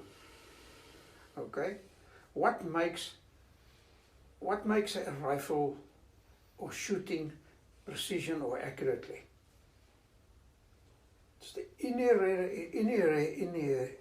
inherent accuracy of the rifle. In other words, good rifle, everything sorted out 100%. Inherent accuracy of the ammunition, well loaded, or ammunition Good that you factory, buy for himself, the factory loads. 3 is the man behind the rifle. That is the most important thing.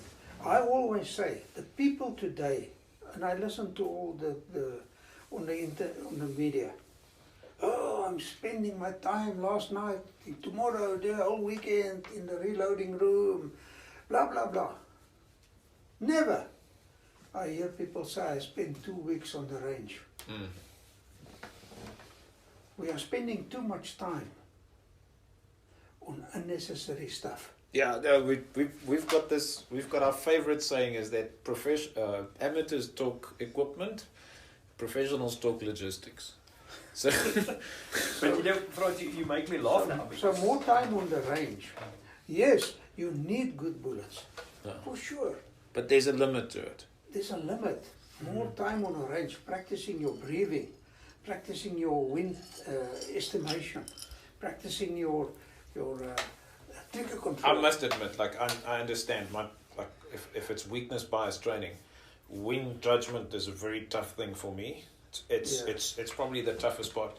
I'm not saying I'm good, but I'm actually at a point where I can see, especially with a higher magnified scope. On a 12 magnification, I can see the heartbeat in the reticle, which is now you got to compensate and you got to plan and try and shoot in between it, and there's that certain level of skill set that I don't necessarily have yet, but at least I can notice and I understand what I'm weak at. You know, we always. I want to ask you something now. Mm. Today, did you practice wind estimation? No, I don't know. Why not? No, I didn't know. You drive around so many trees in this area. Yeah. Look at the grass, look at the dust, It's look at that, the papers. You can do it every day, every second. and that's like distance estimation as well. We try and practice it like in the odd time, but it's very tough. Yeah. You joke about equipment, and it's a little. I suppose it's a little anecdote. It was about a year and a half ago. My friend here twisted my rubber arm, and we got selected to be safety officers at the Defensive Pistol Africa Champs in Ermelo. But mostly because they paid all our accommodation and food for the week, so we could shoot cheap. And drink. Yes, we're not discussing that. But so we pitch up at the shoot, and it's pretty much some of the best pistol shooters, you know, in our sport in South Africa. And so in those 2 days, so we shoot 2 days, and then the shooters shoot 2 days where we're SOing. So you've got about 300 odd guys coming past you who are some of the higher level pistol shooters in South Africa.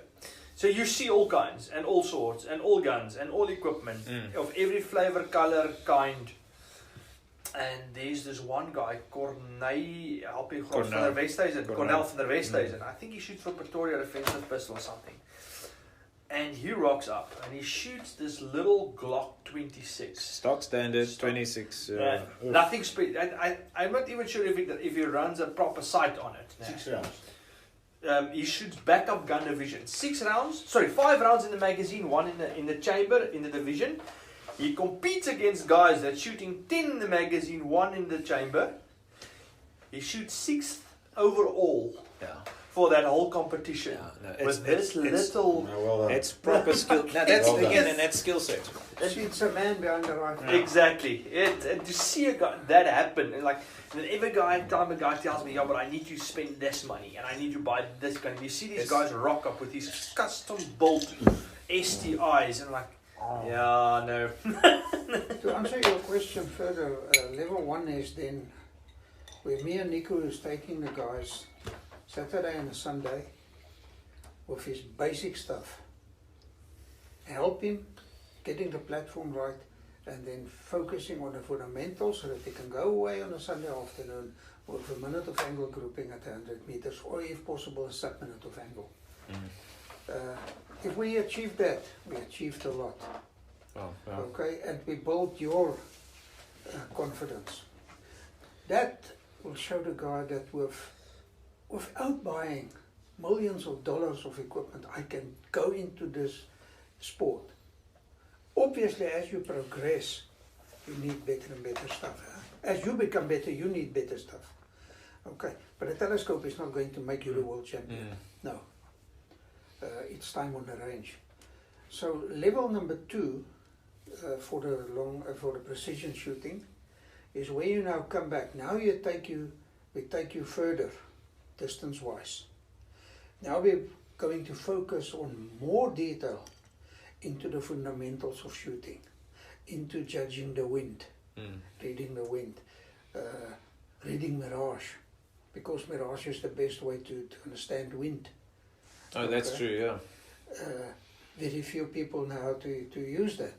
Okay, what to do with the scope when trying to reach mirage. So obviously that's a longer course, which we have to do over a certain amount of weekends. Mm. Okay, more time on the range, less time in the reloading room or wherever. Okay, And this time in the Practicing, shops buying practicing. stuff, yeah. Gadgets, Yeah. unnecessary gadgets. You don't need it. Question. For example, everybody wants a Kestrel wind meter. Yeah. The Kestrel only measure the wind Where you are. where you are. Yeah. By reading mirage, you can measure the wind halfway and at the target. The Kestrel cannot do that. I'm gonna. Yes, you can punch in the different information and you get your solution, firing solution. But the But it's Kestrel not- cannot. The it's Kestrel not the actual cannot, solution, The Kestrel cannot. Then you come to a point, and that is what we are teaching the people. What we do is, and that's what I do with the snipers as well, and all the sniper programs. We go from 100 meters further and further, and then you shoot at 125 meters, and you fill in your sniper data card or your data card, Dope, yeah. your dope sheet, 150, 180, 200, and so we go on. So this card is completed. So at the end of everything, you can go back to the range tomorrow. And replicate You've that, got yeah. your date. Because everything that you punch into that calculator, that ballistic programs, is theoretical. Mm. It's not the actual, yeah. You have to go and test it on the range. And to do that needs time. And never mind. Now you get time, to, yeah. in the morning, you shoot at a temperature of 20 degrees. This afternoon it's 30 degrees. There's a huge difference. I must. Have you guys watched the Magpul Art of the Precision Rifle? Have you seen that? So it's a fantastic video. I think it's 7 hours in total. And I watched it the first time because I'm like, yes, I've got a rifle now. These guys are talking about sniper stuff and it's cool. Like Magpul does stuff very cool. And watch this video. And let me tell you, I fell asleep within the first hour because you don't understand the stuff.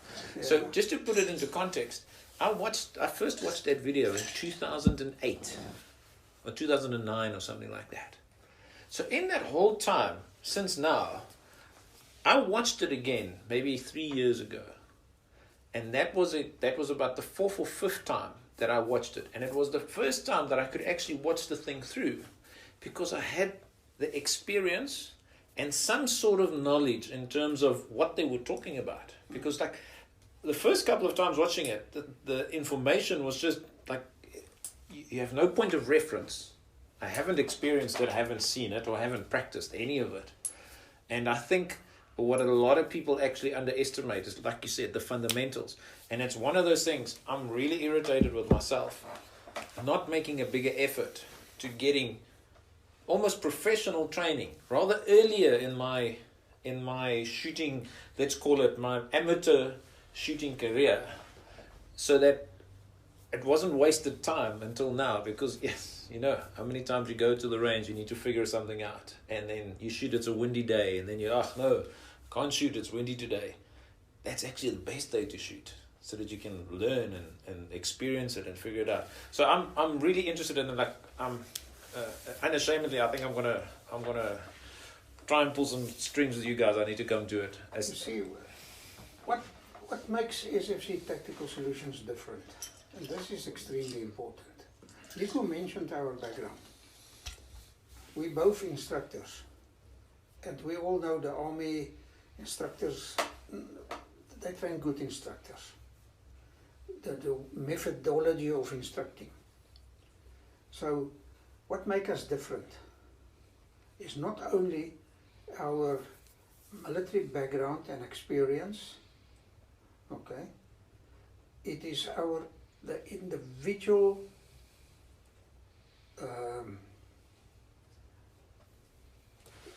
every guy on the range get individual attention from us. We even go so far on the precision shooting exercises. We video your shots time by time. Tonight we play it back, and I can show you on the screen. Look how you pull the trigger. Look at your breathing. Can you see it?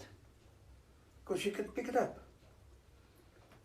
So we are strong in identifying individual training and focus on. You shoot a group. 4 shots cutting each other. 1 shot is a half a centimeter away. You know, where is my focus? I don't care about that 4 shots. I want to know, why is that one, what happened that to flyer, that one? Yeah. that one, why is that shot not there? I want to sort that one out, because that's your mistake. Yeah, guys, That's your weak point. I'm amped, I'm sold, I'm itching, and I'm quite lucky because you guys are nice and close. So hang on, sit gou net vir een oomblik. Guys, I think Rowan will agree with me. I could talk many more hours. Frans, baie dankie. Thank you for coming. Nico, I know you chaperoned Frans here, fantastic. Thank you. I'm itching. I can't wait. And I'm going to give feedback. I'm going to do a proper review. I'm going to come to your training. We'll publish all the info needed to figure out if somebody wants to know what the training cost, what it entails, when it happens. We'll publish all of it. Big thanks for coming out. Thanks for taking the time. Yeah. Yes, it took us a while and diaries that needed to be, but you know, life happens and work gets priority. But from our side as well, Frans, to you, Nico, Yeah. I know you guys were a little bit hesitant, not knowing what you were letting yourselves into. I hope we didn't let you guys down, and you're comfortable with everything that we spoke about tonight. And yeah, and thank again, you. Yeah, again, super thanks.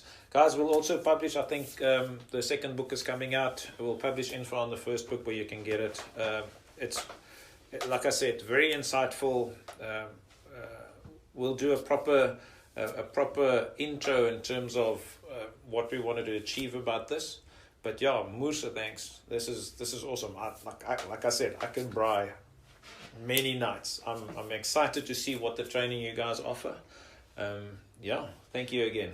Can I just mention one last thing from my side? Yes, Me and Nico is working on a course which is very close to my heart as well, and that's called it's a specialized hunting, bushcraft, tracking, survival course. Oh, wow. Yeah. This is a long-term. It's over a few weeks. Okay, and we focus there. We want to focus on the youngsters on the farms. That is hunting farms on behalf of the father or whatever, with the aim of becoming professional hunters eventually. So this is nothing to do with professional hunting. It's something different. It's practical hunting, yeah. You have the professional hunting schools. This is hunting, and in the end, I believe it will prepare the young guys on the farm and the guys in the cities that wants to hunt, to prepare them for going to do the professional hunting courses. For example, nice. on a professional hunting course, how do you use a winch to winch up a buffalo? People don't know that. We do that stuff in practical. That's what we want to do. Yeah. How to track a wounded animal. What does that sound like if you've got a stomach wound, a gut wound? So I just want to say that we're working on that one, and it will be ready soon. Fantastic. Yeah, Frans, Nico, we'll put everything, guys, we'll put everything on the Facebook as well. Links to SFC Tactical, where to get hold of Nico and Frans. And Nico offered that we might have you guys back sometime soon in the future, because there's so many things we haven't touched on. From Weekend Warrior podcast side, guys, thank you. Yeah, looking forward to having you guys with us again soon. Right, okay, thank you. Okay. Thank you.